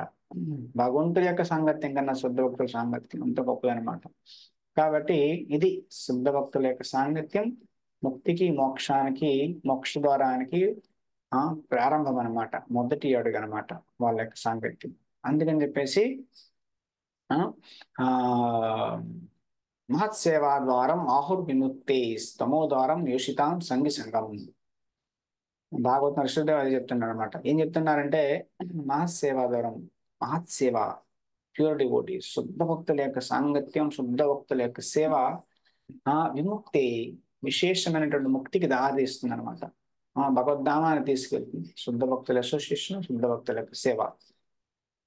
తమో ద్వారా యశుతాం సంగి సంగం. యశుతాం అంటే ఇంద్రియ వస్తువుల పట్ల, స్త్రీల పట్ల, లేదంటే స్త్రీలు పురుషుల పట్ల ఆసక్తులైనటువంటి వాళ్ళ యొక్క సాంగత్యంలో తమో ద్వారం, నరక ద్వారాలు ఓపెన్ అవుతాయి అన్నమాట. నరకానికి మన హైవే వేస్తున్నారు కదా ఇప్పుడు. అన్ని హైవేలు, లేదంటే ఆ ఆ వందే భారత్లు అలా అనమాట. చాలా ఫాస్ట్ గా నరకానికి మనం వెళ్తాం అనమాట. సో అదే విధంగా అందుకని చెప్పేసి ముచ్చుకుంద మహారాజా చెప్తున్నమాట, శుద్ధ భక్తుల సాంగత్యం అనేది ఉంటుంది అని చెప్పేసి ఉంటుంది అనమాట. అప్పుడే వాళ్ళు భావబంధం నుంచి బయటికి రాగలుగుతారు అనమాట. కాబట్టి ఎందుకంటే శుద్ధ భక్తుల సాంగత్యంలో మీ పట్ల ప్రేమ అనేది డెవలప్ అవుతుంది. మీ పట్ల ప్రేమ అనేది అభివృద్ధి చెందుతుంది అనమాట. కృష్ణ చైతన్యాన్ని పూర్తిగా మనం డెవలప్ చేసుకోవచ్చు కృష్ణ శుద్ధ భక్తుల యొక్క సాంగత్యంలో. కాబట్టి అదే ముచ్చుకున్ మహారాజ్ అంటుంది అనమాట, నాకు ఎలాంటి నాలాంటి వాళ్ళకి ఎలాంటి కోరిక లేదు మీకు సేవ చేయాలని కానీ భక్తి చేయాలని కానీ, అయినప్పుడు కూడా మీరు మీరు కరుణతో నా ముందు వచ్చారు, లేదా మీరు కరుణతో మీ శుద్ధ భక్తుల యొక్క సాంగత్యాన్ని ఇస్తారు. నాకు శుద్ధ భక్తుల సాంగత్యం, ఇతనికి ఎవరు ఇచ్చారు శుద్ధ భక్తుల సాంగత్యం? ఎలా ఇచ్చారు భగవంతుడు అంటే గర్గముని యొక్క అసోసియేషన్ దొరికింది అనమాట. కాబట్టి గర్గముని చెప్తే 28వ మిలీనియం సైకిల్ చక్రం ఏదైతే ఉంటుందో వైవస్వత మన్వంతరంలో 71 సైకిల్స్ ఉంటాయి. 71 సార్లు మిలీనియం అదే యుగం అనేది తిరుగుతుంది అనమాట. 4 యుగాలు. 28వ దివ్య యుగంలో భగవంతుడు అవతరిస్తారని చెప్పేసి గర్గముని చెప్పారు. కాబట్టి ఇప్పుడు అర్థమైందనమాట అతను స్వయంగా భగవంతుడు అని చెప్పేసి. కాబట్టి గర్గముని లాంటి శుద్ధ భక్తుల సాంగత్యం నాకు దొరికింది, అది మీ యొక్క అహేతుకి కరుణ. కాబట్టి ఇంకా చెప్తాను అనమాట. ఇంకేం చెప్తున్నానంటే చూడండి, ఇంకొక లక్షణం ముచ్చుకుంద మహారాజ్ శుద్ధ భక్తుడు అని చెప్పడానికి ఇంకొక ప్రూఫ్ ఏంటంటే చెప్తాను అనమాట. నేను నా రాజ్యము, నా యొక్క ఐశ్వర్యాలు, నా యొక్క ఫ్యామిలీ అన్ని నేను కోల్పోయాను, అది మీ యొక్క అనుగ్రహం. మీ యొక్క అనుగ్రహం అంటున్నా అంటే ఇవన్నీ కోల్పోతే భగవంతుడి యొక్క అనుగ్రహం అని చెప్పేసి అంటున్నారు. ఎందుకంటే చెప్తాను అనమాట, ఐ డు నాట్ థింక్ అంటే నాకు తెలిసి నేను నా అంతటి నేను వాటిని విడిచిపెట్టే శక్తి నాకైతే లేదు. నా అంతటి నేను వాటన్నిటి నుంచి వైరాగ్యం తీసుకునే శక్తి నాకైతే లేదు. కాబట్టి మీ యొక్క అనుగ్రహం వల్ల నాకు అది తెలియకుండానే నా నుంచి పోయాయి. ఈ భౌతిక బంధాలు భవబంధాలన్నీ నా నుంచి నాకు తెలియకుండానే పోయాయి. ఇదంతా మీ యొక్క మెర్సీ అని చెప్పేసి అంటున్నాను. కాబట్టి చాలా మంది రాజులు రాజర్షులు అవ్వడానికి అంతా త్యజించేసి రాచరికాన్ని చక్రవర్తి పదాన్ని అన్ని విడిచిపెట్టేసి ఫారెస్ట్కి వెళ్ళి వాళ్ళు తపస్సు చేస్తూ ఉంటారు అన్నమాట. కాబట్టి కానీ మీ యొక్క మెర్సీ వల్ల నాకు ఏమి అంత కష్టపడి అవి ఏమి వదలాల్సిన అవసరం లేదు, ఆటోమేటిక్గా అవన్నీ నాకు పోయాయి అనమాట. ఈ రాయల్ కండిషన్ అంటే రాచరికం అంతా కూడా నాకు చక్రవర్తి పొజిషన్ పదవి అన్నీ కూడా ఆటోమేటిక్గా పోయాయి, నాకేమీ కష్టం లేకుండా అని చెప్పేసి అంటున్నారు. చూసుకోండి, అదే మనకి పోతే మనం ఏడుస్తుంటాం అన్నమాట. మామూలు నా ఆస్తి పోయిందా, అంతస్తు పోయిందా, అటాచ్మెంట్స్ పోయినా, బంగ్లాలు పోయినా, బిల్డింగ్లు పోయినా, వాళ్ళు పోయారని చెప్పేసి. కానీ ముచ్చుకుంద మహారాజ్ నాకు ఇవన్నీ పోయాయి కాబట్టి అది మీ యొక్క మెర్సీ. ఎందుకంటే ఇప్పుడు నేను మీ పట్ల పూర్తిగా మీ వైపు తిరిగి మీ వైపు మనస్సు అనేది పెట్టగలనని చెప్పేసి అతనికి తెలుసు అనమాట. సో కాబట్టి భౌతిక ప్రపంచంలో ఉండేటువంటి సంబంధాలు బాంధవ్యాలు అన్నీ కూడా చాలా తాత్కాలికమైనవి, చాలా తాత్కాలికమైనవి అనమాట. ఎవరికి ఉండరు, ఎవరు ఉండేది మనతో ఎవరు చివరికి భగవంతుడే అనమాట. భగవంతుడే సుహృదం సర్వభూతాన జ్ఞాత్మాం సంతరించదు. సో భగవంతుడే నిజమైన మిత్రుడు, నిజమైనటువంటి ఆత్మకి బంధువు అనమాట. మాతో నిత్యము జన్మజన్మలకు ఉండేది అదే అనమాట. ఒక్కొక్క జన్మలో ఒక్కొక్క వ్యక్తులు ఆత్మను మనతో కలుస్తూ ఉంటారు. సముద్రంలో కొన్నిసార్లు అలలు వస్తూ ఉంటాయి కదా, అలల్లో కొన్నిసార్లు కొద్దిగా ఇసుక రేణువులు కలుస్తూ ఉంటాయి అనమాట. అక్కడ ఇసుక అవన్నీ వచ్చి కలిసి ఒక చిన్న ఫార్మేషన్ ఏర్పడుతుంది అనమాట. సో కలిసి అలా ముందుకు వెళ్తాయి అనమాట. ఇంకొక అల రాగానే కొడేస్తుంది అనమాట. కొడేగానే మళ్ళీ ఇటు విడిపోతాయి అనమాట. కాబట్టి ఇసుక రేణువులందరూ కూడా ఆత్మలు అనమాట. ఒక తల్లి, ఒక తండ్రి, ఒక పిల్ల, ఒక పిల్లవాడు, ఒక బ్రదరు, ఒక సోదరుడు, అందరూ కలిసి వస్తారనమాట. ఎంతసేపు నెక్స్ట్ వచ్చేంత వరకు అనమాట. సముద్రంలో అల రావడానికి ఒక హాఫ్ మినిట్ పడుతుంది. మానవ జీవితంలో అల రావడానికి కొన్నిసార్లు 20 సంవత్సరాలు, కొన్నిసార్లు 50 సంవత్సరాలు, కొన్నిసార్లు మహా అయితే 100 సంవత్సరాలు పడుతుంది అనమాట. వెంటనే అన్ని విడిపోతాయి. కానీ ప్రతి జీవుడికి నిజమైన శాశ్వతమైన సంబంధం ఓన్లీ కృష్ణుడితో మాత్రమే ఉందన్నమాట. కాబట్టి ఎవరైతే ఆ సంబంధాన్ని మళ్ళీ స్థాపించడానికి టైం ఇన్వెస్ట్ చేస్తారో వాళ్ళే తెలివైన వాళ్ళు అనమాట. ఆ సంబంధాన్ని పక్కన పెట్టేసి వేరే సంబంధాలను గట్టిపరచుకోవాలని చూసుకుంటే వ్యక్తి సమయాన్ని వృధా చేస్తున్నట్లే. కాబట్టి ముచ్చుకుని మహారాజుకి అర్థమైందనమాట. ఈ సంసార బంధంలో నేను చిక్కుకున్నా. వాటి నుంచి తెలియకుండా నేను బయటకు వచ్చేసా. కాబట్టి ఇది మీ యొక్క గొప్ప అనుగ్రహం అంటారనమాట. శ్రీల ప్రభుపాదులు కూడా అదే అంటారనమాట. నా ఫార్మసీ కంపెనీని డెవలప్ చేయాలి, చాలా పెద్దది చేయాలి, చాలా ప్రాఫిట్ రావాలి. ఆ ప్రాఫిట్ ఏదో భక్తి ప్రచారం చేద్దామని చెప్పేసి అనుకున్నారు రూపాయల వారు. కానీ ఆ కంపెనీ అంతా ఫైర్ అంటుకుంటుంది అనమాట. ఫైర్ అంటుకోవడం వల్ల మొత్తం కాలిపోతుంది అనమాట. రూపాయల వారు ఇది మీ యొక్క అనుగ్రహం. కృష్ణ అంతా లాగేసుకుంటే పెద్ద అనుగ్రహం. కాబట్టి ఆ ఆ, హరిస్య తద్దనం శనై యస్యాహం అనుగృహ్ణామి హరిస్య తద్దనం శనై. కృష్ణ అదే చెప్తున్నాడు అన్నమాట. ఎవరికైతే నా యొక్క అనుగ్రహం ఉంటుందో యస్యాహం అనుగృహ్ణామి హరిస్య తద్దనం శనై, మొత్తం నేను తీసేసుకుంటాను. ఆ అనుగ్రహం ఎవరికనిస్తే వాడి నుంచి అన్ని లాగేసుకుంటా. వరీ మెటరిస్టిక్ పీపుల్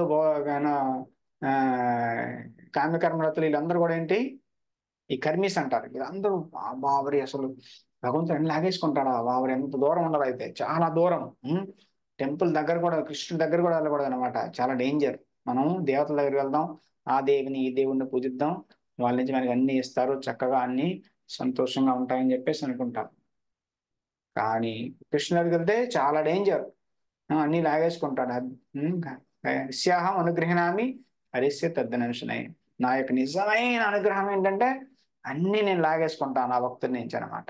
కాబట్టి అలాంటి అనుగ్రహం అందరికి ఇవ్వలేండి, భయపడాల్సిన అవసరం లేదు. చాలా అడ్వాన్స్ డివోటీస్ కి చాలా, ఎవడైతే లాగేసుకున్నా కూడా నవ్వుతాడో, చిరునవ్వు అతని యొక్క ముఖంలో చిరునవ్వు కనిపిస్తుందో అలాంటి వాళ్ళకి భగవంతుడు లాగేసుకుంటాడు అనమాట.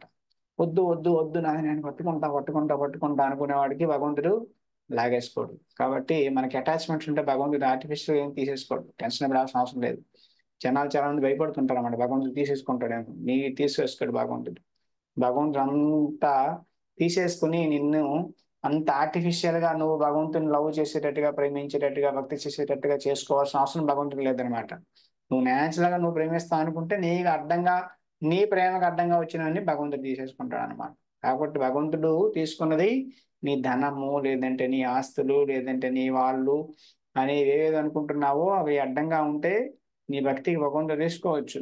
కానీ కానీ అది భగవంతుడు ఆ నువ్వు ఎప్పుడైతే కృతజ్ఞత భావంతో దాన్ని స్వీకరించగలుగుతావో, నీ ఆ క్వాలిఫికేషన్ ఉందో, అప్పుడే నీ దగ్గర నుంచి తీసుకుంటాడు తప్ప లేదంటే తీసుకోడు అనమాట. హరిస్యే అస్యాహం అనుగ్రహణామి హరిస్యే తద్దనంశుని. హరిహి అంటే, హరి అంటే సర్వమంగళ హరే ఇది హరి అంటారనమాట.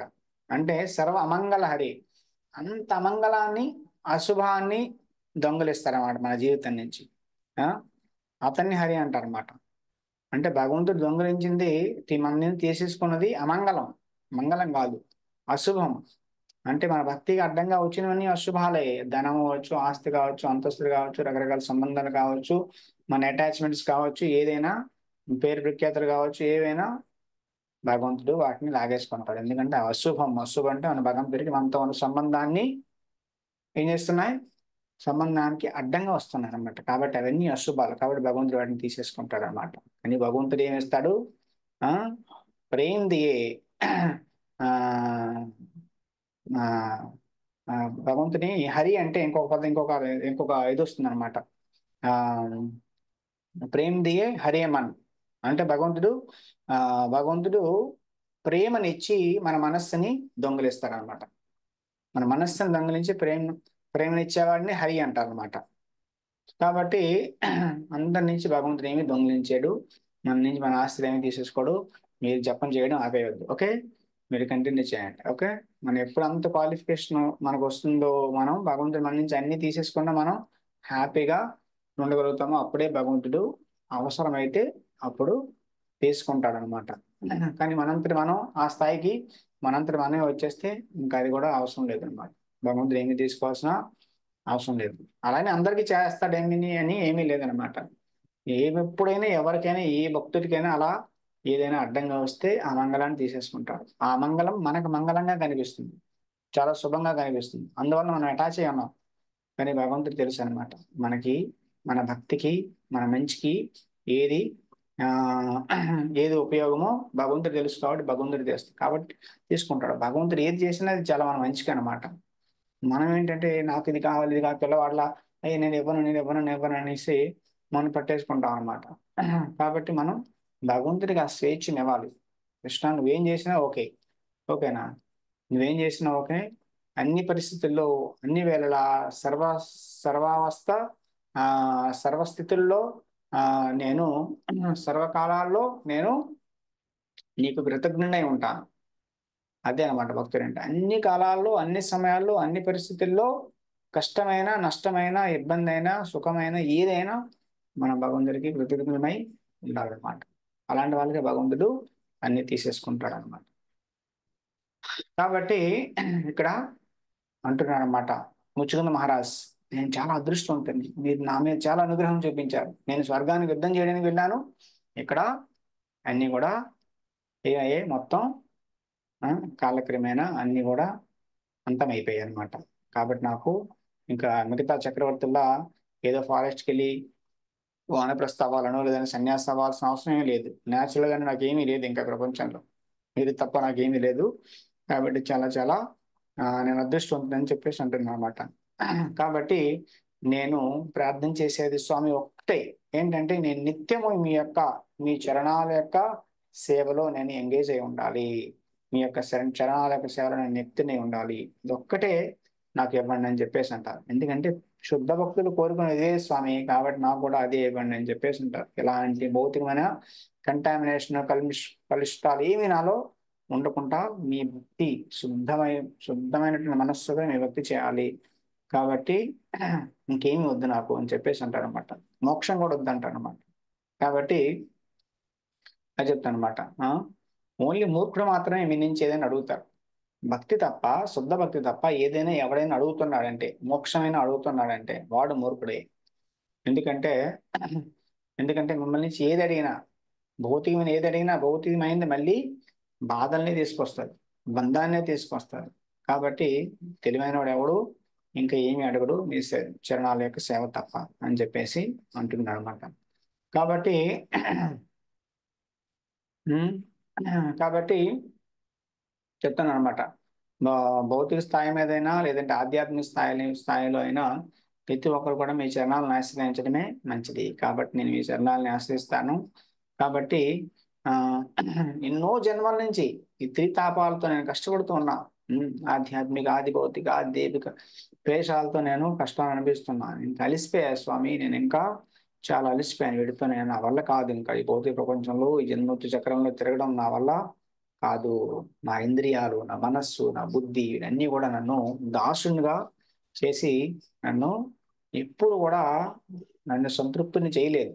నా ఇంద్రియాలకు ఎప్పుడూ నేను వాడికి చెప్పినట్టు ఎన్నో ఇంద్రియ భోగాలు చేశాను, కానీ ఎప్పుడు అవి సంతృప్తి అవ్వలేదు. నేను ఎప్పుడు సంతృప్తి చెందలేదు. కాబట్టి ఇప్పుడు మీ చరణాలను ఆశ్రయిస్తున్నాను.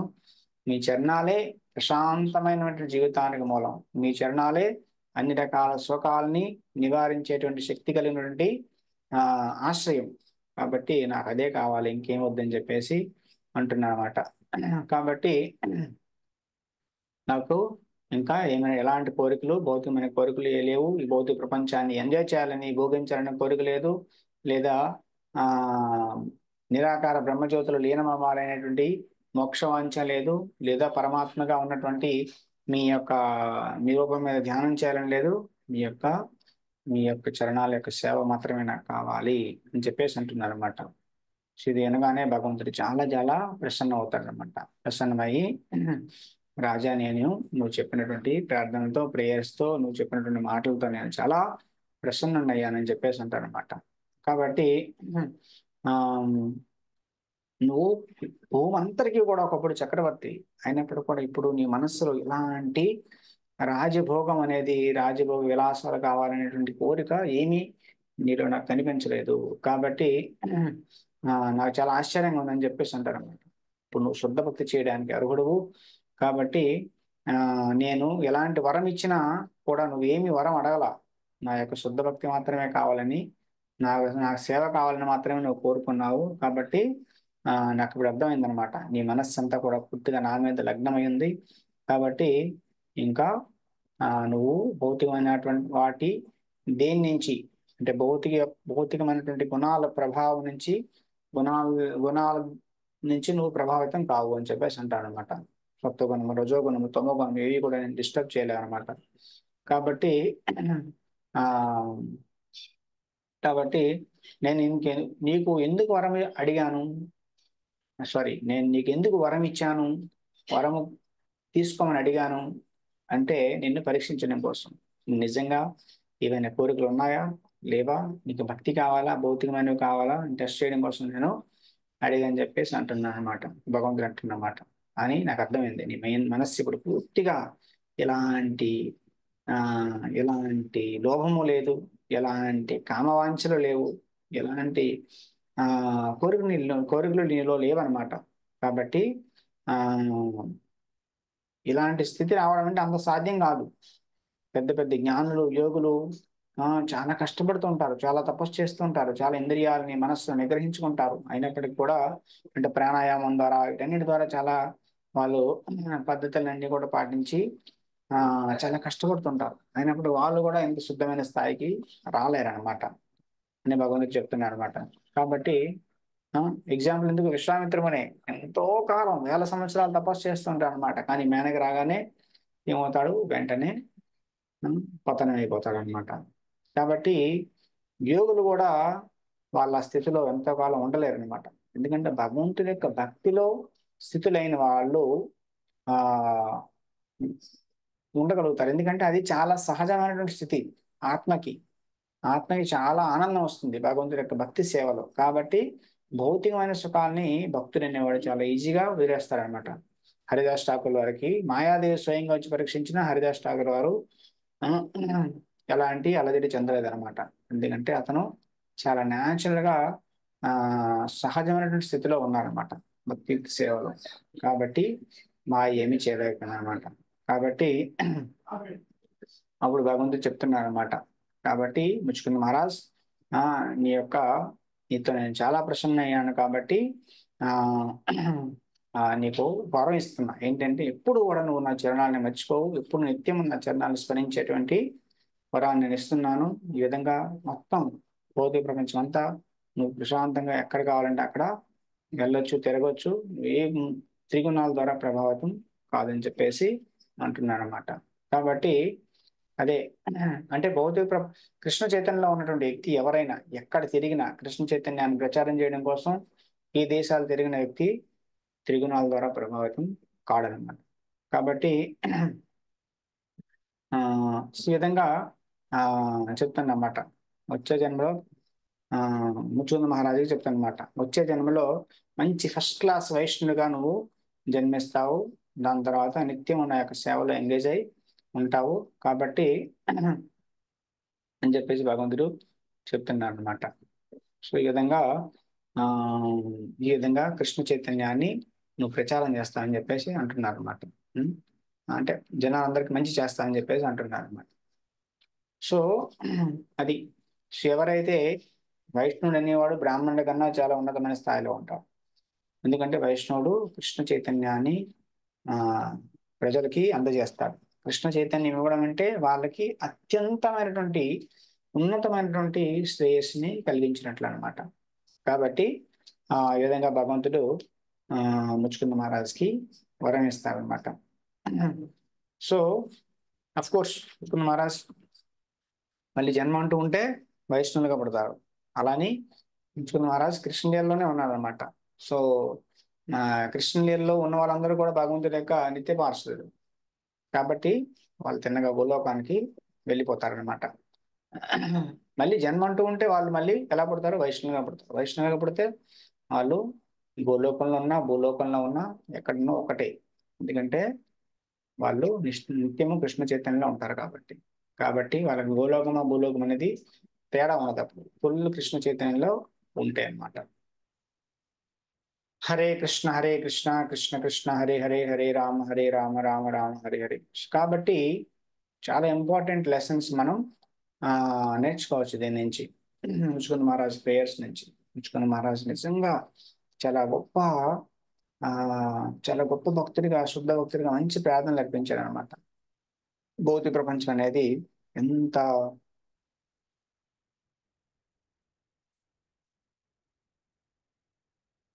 భౌతిక ప్రపంచం అనేది ఎంత తుచ్చమైనది, ఎంత తాత్కాలికమైనది. భక్తుడు అనేవాడు యాక్చువల్గా దేనికోసం ఆ దేన్ని ఆశ్రయించాలి, దేన్ని కోరుకోవాలి, భౌతిక ప్రపంచం యొక్క తాత్కాలిక స్వభావాన్ని మనం అర్థం చేసుకోవాలి.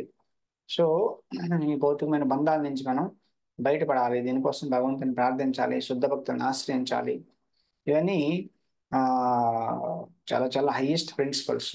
ఇవి కానీ మనం నేర్చుకుంటే, మనం అప్లై చేస్తే ఇంకా ఆ చాలా అదృష్టవంతులు అవుతాం అనమాట.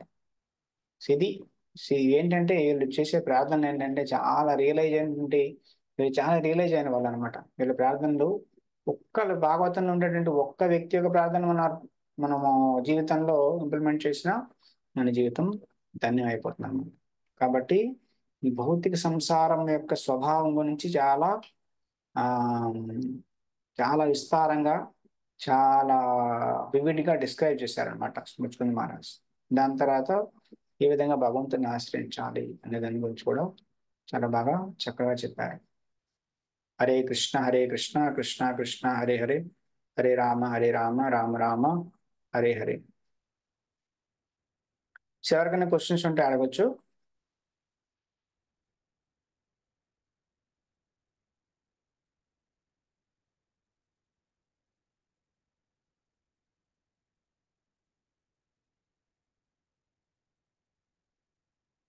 సో ముచ్చుకుంది మహారాజ్ గుహ అనేది ఉంటుంది, ఆ మనం చూస్తాము. కాబట్టి ఆ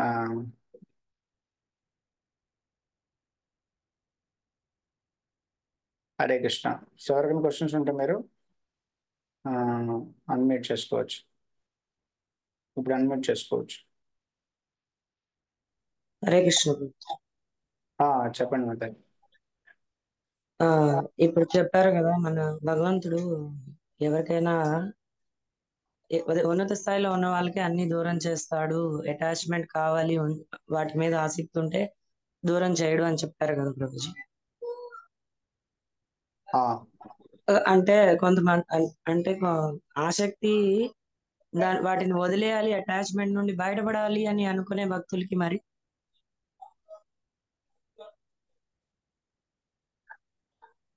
అంటే వదులుకోవాలని ఉంది, అంత శక్తి లేదు మళ్ళీ. అలాంటి భక్తులకి ఏం చేస్తాడు భగవంతుడు? వాళ్ళకు కూడా హెల్ప్ చేస్తారు భగవంతుడు. ఎవరైతే వదులుకోవాలనుకుంటారో, భౌతికమైనటువంటి భవబంధాల నుంచి బయటపడాలనుకుని భగవంతుడు ప్రార్థన చేస్తూ చేస్తూ చేస్తూ చేస్తూ ఉంటే ఆ భగవంతుడు మనం నిత్యం ప్రార్థన చేయాలన్నమాట. నిత్యం ప్రార్థన చేయాలి, ప్లస్ వాటిల్లో మళ్ళీ కావాలి, మధ్య మధ్యలో మళ్ళీ కావాలనుకోకూడదు అనమాట. సో ఎప్పుడు కావాలనుకోకూడదు అనమాట. నిత్యం ఒకే కోరికతో మనం ఉంటే భగవంతుడు డెఫినెట్ గా అవి ప్రొవైడ్ చేస్తారనమాట. డెఫినెట్ గా ఆ అంటే డెఫినెట్ గా కోరికలని మనం తీరుస్తాం, అంటే మనల్ని అటాచ్మెంట్స్ ని బయటికి లాగుతారనమాట. కానీ కొన్నిసార్లు కావాలని, మళ్ళీ కొన్నిసార్లు వద్దంటే భగవంతుడు కూడా కన్ఫ్యూజ్ అవుతారనమాట. అరే కొన్నిసార్లు ఏమి వద్దు స్వామి స్వామి అంటారు, మళ్ళీ కొన్నిసార్లు వేసి నాకు ఇది కావాలి అది కావాలని చెప్పేసి మళ్ళీ ప్రార్థన చేస్తుంటారు. నీకు నిజంగా కావాలా వద్దా భగవంతుడు కూడా తెలియదు అనమాట. అందుకని చెప్పేసి మనం ఏదైనా మనం భావబంధాల నుంచి, అటాచ్మెంట్స్ నుంచి బయటపడాలంటే నిత్యం ఒకే కోరికను కలిగి ఉండాలి. మనకి వద్దు వద్దు వద్దు ప్రతిసారి ఒకటే ప్రార్థన చేస్తుంటే భగవంతుడికి కూడా మనం ఆ ఒకే సందేశాన్ని ఇస్తున్నాం అనమాట. నిజంగానే ఎప్పుడు అన్ని పరిస్థితులను వద్దనే ప్రార్థన చేశాం కాబట్టి భగవంతుడు డెఫినెట్ గా మనకి ఏదో ఒక రోజు ఈ బంధాలను నుంచి కూడా ముక్తం చేస్తారన్నమాట. సో ఇక్కడ ఆ ముస్కున్ మహారాజ్ ఫిజికల్ గా అంటే భౌతికంగా పూర్తిగా అన్ని బంధాల నుంచి పూర్తిగా విముక్తులయ్యారు. సో కృష్ణ చైతన్యంలో ఉన్నటువంటి వ్యక్తి కొన్నిసార్లు ఫిజికల్ గా అన్ని బంధాల నుంచి విముక్తుడు ఆ కాకపోవచ్చు, కానీ పూర్తిగా మానసికంగా మనం విముక్తులమై ఉండాలన్నమాట. అది చాలా ఇంపార్టెంట్. మానసికంగా మనం మన మనసులో మాత్రం ఎలాంటి అటాచ్మెంట్ అనేది ఉండకూడదు అనమాట. భగవంతుడితో సంబంధం ఏర్పరచుకోవాలనేటువంటి ఏర్పరచుకోవాలనేటువంటి అనేటువంటి ఆ భావన తప్ప వేరే భావన అనేది మనలో ఉండకూడదు అనమాట. అలా ఉన్నా కూడా అది కూడా వైరాగ్యమే, అది కూడా బంధాల నుంచి బయటపడినట్లే లెక్క అనమాట. సో మానవ జన్మ అనేది చాలా చాలా తక్కువ, చాలా చాలా షార్ట్. కలియుగంలో చాలా అసలు ఎంత ఫాస్ట్ గా టైం వెళ్ళిపోతుందని పారిపోతుంది అనేది అసలు తెలియట్లేదు అనమాట. కాబట్టి జనాలు 30, 40, 50 అసలు 60 సంవత్సరాలు ఎలా జరిగాయి అసలు జనాలు ఊహించుకోలేరు అనమాట. జనాలు ఈజీగా 50లో, 60లో, 70లో చనిపోయే వాళ్ళు చాలా చాలా నేచురల్ అనమాట. జనాలు అసలు అయిపోయిందిలే ఏజ్ అనేస్తున్నారు అనమాట. ఎవరైనా 60లో, 70లో చనిపోతే ఇంకా అయిపోయిందిలే ఏజ్ అనేటట్టుగా ఉంటున్నారు తప్ప చాలా ఎర్లీగా చనిపోయారు అనేది ఎవరు భావించట్లేదు అనమాట. కాబట్టి ఎవరైనా 60, 70 సంవత్సరాల వ్యక్తిని అడిగితే మీరు చాలా కాలం జీవించారంటే ఎక్కడ చాలా కాలం, ఇప్పుడే మా చిన్నతనం మాకు మొన్న గుర్తుంది. నేను క్రికెట్ ప్లే చేసేవాడిని, లేదంటే చిన్నప్పుడు ఆడుకునేవాడిని అని చెప్పేసి చెప్తారు మెమరీస్. అంటే లైఫ్ అనేది చాలా నిజంగానే షార్ట్. కాబట్టి ఆ సమయాన్ని మనం చాలా జాగ్రత్తగా, చాలా కేర్ఫుల్ గా, చాలా సీరియస్ గా వినియోగించుకోవాలన్నమాట. కృష్ణ చైతన్యాన్ని డెవలప్ చేసుకోవడం కోసం. భౌతికమైనటువంటి కోరికలను పెంచుకోవడం కోసం చేస్తే భౌతికమైన కోరికలు ఏవి కూడా మనకు ఆనందాన్ని ఇవ్వలేవు, ఏది సుఖాన్ని ఇవ్వలేదు. ఎలాంటి సుఖాలు, ఎలాంటి ప్లెజర్స్ ఈ భౌతిక ప్రపంచం ఉన్నది కూడా ఏది కూడా మనకి ఆనందాన్ని ఇవ్వలేదు అనేది మనకి చాలా క్లియర్ గా అర్థం కావాలి. ఎంత త్వరగా అర్థం చేసుకొని అంత త్వరగా మనం బయట పెడితే అంత అదృష్టవంతులు అనమాట. లేదు వీడి వెనకాల పరిగెట్టి అన్ని కోరికలు తీర్చుకున్న తర్వాత నేను స్లోగా ముసలయ్యాక భక్తి చేసుకుంటా అంటే అప్పుడు చాలా కష్టం. అప్పుడు మన శరీరం సహకరించదు, మన మనస్సు సహకరించదు, ఆ, మన ఏది సహకరించదు అనమాట. ఎందుకంటే మన శరీరాన్ని, మన మనస్సుని, మన యొక్క అలవాట్లని మనం ఒక విధంగా బెండ్ చేసి వంచి పెట్టామన్నమాట. దాని తర్వాత ఇలా వంచాలనుకుంటే చాలా కష్టం. జీవితాంతం భోగవృత్తిని కల్టివేట్ చేసుకుని చివరిలో మనం సేవావృత్తిని కల్టివేట్ చేసుకోవాలి. డెవలప్ చేసుకోవాలంటే మనస్సుకి నచ్చదనమాట. సో మళ్ళీ ఓల్డ్ టెండెన్సీస్ అన్ని వచ్చేస్తుంటాయి. కాబట్టి చిన్నప్పటి నుంచి మనం కల్టివేట్ చేసుకోవాలి. బెస్ట్ ఏంటంటే చిన్నప్పటి నుంచి మనం కల్టివేట్ చేసుకోవాలి. చిన్నప్పటి నుంచి చేసుకునే వాళ్ళు ఏం చేస్తాం, ఎప్పుడు భక్తులకు వస్తే అప్పటి నుంచి అయినా సీరియస్ గా చేయాలన్నమాట, ట్రై చేయాలి. ఓకేనా? సో ఎంత వేగంగా ట్రై చేస్తే అంత త్వరగా మనం ఈ దాని నుంచి బయటపడతాం అనమాట. లేదంటే కంట్రోల్ చేయాలని, ఎంజాయ్ చేయాలని, లేదంటే ప్రొపరేషన్ అవ్వాలని కోరికలు పోవన్నమాట చాలా ఈజీగా. ఎంతో ప్రాక్టీస్ చేసి ఎంతో సీరియస్ గా పరిణామం చేస్తే తప్ప ఆ ఇది సాధ్యం కాదనమాట. అందుకే భక్తులు చాలా వినమ్రతతో ఉండాలి. చాలా వినమ్రత అనేది చాలా అవసరం భక్తిలో. బయట అహంకారంతో జనాలు ఉంటారన్నమాట. భక్తిలోకి వచ్చా కూడా మన అహంకారం ప్రదర్శిస్తే హరినామం అనేది మనం చేయలేము, భక్తుల సాంగత్యాన్ని తీసుకోలేము. ఈ విధంగా భక్తులు మనం ఏమి మంచి పురోగతిని సాధించలేము అనమాట. అందుకని చెప్పేసి చాలా వినమ్రతతో ఉండాలి, చాలా ప్రకృతిలంగా భావించాలి. అంటే ముచ్చుకుని మహారాజ్ శుద్ధ భక్తుడు అయినప్పుడు కూడా అతను ఎలా ఆలోచిస్తున్నాడు, నేను చక్రవర్తిని, నేను ఈ సంసార బంధంలో పడిపోయాను, నేను నా రాణుల దగ్గర ఆట బొమ్మని, ఇలాగా ఈ ఇట్లో పడి ఉన్నాను, భావబంధంలో ఇంద్రియాలకు దాసునై ఉన్నాను అని చెప్పేసి ప్రార్థన చేస్తున్నాడు అనమాట. అంటే చాలా వినయం ఉండాలి వ్యక్తి. నేను పతితుడిని, నేను బద్ధజీవుడిని, నేను తుచ్చమైన వాడిని, నేను మాయ యొక్క ప్రభావంలో ఉన్నాను అని ఆ, అర్థం చేసుకోవడానికి వినయం ఉండాలన్నమాట. అహంకారంలో ఉన్నవాడు నేను జపం చేసేస్తున్నా, నేను మాలలు చేసేసా, అది చేసేసా, ఇది చేసేసా అని చెప్పేసి అంటా అనమాట.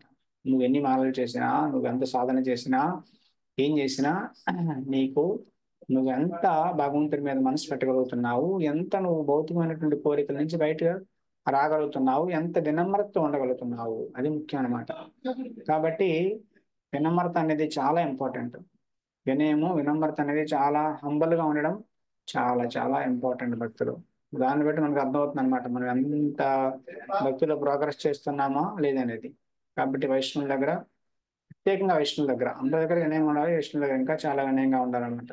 ఎంతో ప్రార్థన చేయాలి, నిత్యము భగవంతుని ప్రార్థన చేయాలి, భగవంతుని పూజించాలి, భగవంతుని ప్రే చేయాలన్నమాట. నేను క్వాలిఫైడ్ కాదు, నేను చాలా పతితుడిని, చాలా పతితురాలని, స్వామి మీరు నా మీద అనుగ్రహం చూపించండి అని చెప్పేసి నన్ను ప్రార్థన చేయాలి తప్ప నేను ఇన్ని మాలలు చేసేసా, అన్ని మాలలు చేసేసా, ఇంత భక్తి చేసేసా, అంత సేవ చేసేసా, ఇంతమంది ప్రచారం చేసేసా, అన్ని పుస్తకాలు చదివేసా అని అనుకుంటే అది అహంకారానికి దారితీస్తుంది తప్ప మనకి భక్తిని అనేది ఇవ్వదన్నమాట. ఓకేనా? అవన్నీ చేయకూడదని కాదు, చేయొచ్చు. కానీ మనం చాలా ఎందుకని చేస్తున్నాం అంటే నేను పతితుడిని కాబట్టి నేను ఇంకా ఎక్కువ చదవాలి, నేను పతితుడిని కాబట్టి ఇంకా ఎక్కువ సేవ చేయాలి, లేదంటే నేను నిద్రింపబడను, చాలా కింద ఉన్నాను నేను. కాబట్టి నేను ఎంతో సేవ చేస్తే, ఎంతో జపం చేస్తే కానీ నేను నా అనర్థాల నుంచి నేను బయటికి రాలేను, కాబట్టి నేను ఎక్కువ చేయాలి. అందరికన్నా నేను పద్ధతిని కాబట్టి నేను ఎక్కువ జపం చేయాలి, ఎక్కువ సాధన చేయాలి, ఎక్కువ సేవ చేయాలి, ఎక్కువ హంబుల్ గా ఉండాలి, అందరికన్నా ఎక్కువ హంబుల్ గా నేను ఉండాలి, అందరికన్నా ముందు నేను ప్రణామం చేయాలి వైష్ణవుడికి అనేటట్టుగా మనలో వినమ్రత అనేది రావాలి. భగవంతుని నిజంగానే ఆశ్రయించాలన్నమాట. స్వామి, నేను మాయలో ఉన్నా, నేను చాలా ఈ బంధాల్లో పడి ఉన్నా, నేను చస్తే ఎక్కడ పోతానో నాకు తెలియదు, మీ మీద అటాచ్మెంట్ లేదు, ఆసక్తి లేదు, ఏమీ లేదు నాకు. అర్థమైందా? ఏమీ లేదు, మీరే కరుణతో నాకు మీ మీద ఆసక్తి వచ్చేటట్టు చేయండి. నేను తాత్కాలికమైనటువంటి ఈ బాడీతో ఐడెంటిఫై చేసుకుంటున్నా, ఈ కుటుంబంలో అహమ్మమేతి అనేటువంటి కాన్సెప్ట్ లో ఉన్నా. నేను, నాది, నా పిల్లలు, నా కుటుంబం, నా సంసారం, నా ఆస్తులు, నా డబ్బు, వీటి మీద నా మనసు ఉంటుంది తప్ప మీ మీద ఎలాంటి మనసు లేదు, మీతో ఎలాంటి సంబంధం లేదు. కాబట్టి మీ మీద ఆసక్తి పెరిగేటట్టు చేయండి, మీ మీద మనసు ఉండేటట్టు చేయండి అని నిజంగానే భగవంతుని మీద చాలా వినమ్రతతో ప్రార్థన చేయాలన్నమాట. అప్పుడు భగవంతుడు అలా నిత్యము చేయాలి. ఒక రోజు చేసి ఒక రోజు తప్పిస్తే మళ్ళీ కష్టం. ఉం? సో గజేంద్రుడు ఏ విధంగా అయితే క్రొకోడైల్ యొక్క జాస్ కూరల్లో ఉన్నాడో, ఆ క్రొకోడైల్ గజేంద్ర మోక్షం చదవడం అంటే ఏదో గజేంద్రుడిని ఆ ఎలిఫెంట్, గజేంద్రుడి యొక్క అదే నా గజేంద్రుడు అంటే ఎలిఫెంట్ ని క్రొకోడైల్ వచ్చేసి పట్టేసింది, విష్ణుమూర్తి వచ్చాడు, దాని తల నరికాడు, దాని తర్వాత దాని వైకుంఠాన్ని తీసుకెళ్లాడు. ఆ స్టోరీ అందరికీ తెలుసు, చిన్నపిల్లలు కూడా తెలుసు. అది కాదు మనం నేర్చుకోవాల్సింది భాగవతం నుంచి. గజేంద్రుడి స్టోరీ చదువుతున్నావంటే గజేంద్రుడు ఎవరు? నువ్వు ఆ గజేంద్రుడివి, నువ్వు ఆ గజేంద్రుడు, మనము ఆ గజేంద్రుడు అనమాట. కాబట్టి గజేంద్రుడు క్రొకడైల్ ఎవరు? కాలసర్పం. కాలసర్పం మనల్ని పట్టేసుకుంటుంది అనమాట. ఈ మాయ, ఈ సర్పం అనేది మనల్ని తన కోరల ద్వారా పట్టేసుకుంది అనమాట. కాబట్టి ఇంకా కోరికేసి ఇంకా మనల్ని చంపేస్తుంది అనమాట. కాబట్టి మనం ఏం చేయాలి? భగవంతుని ఆశ్రయించాలి.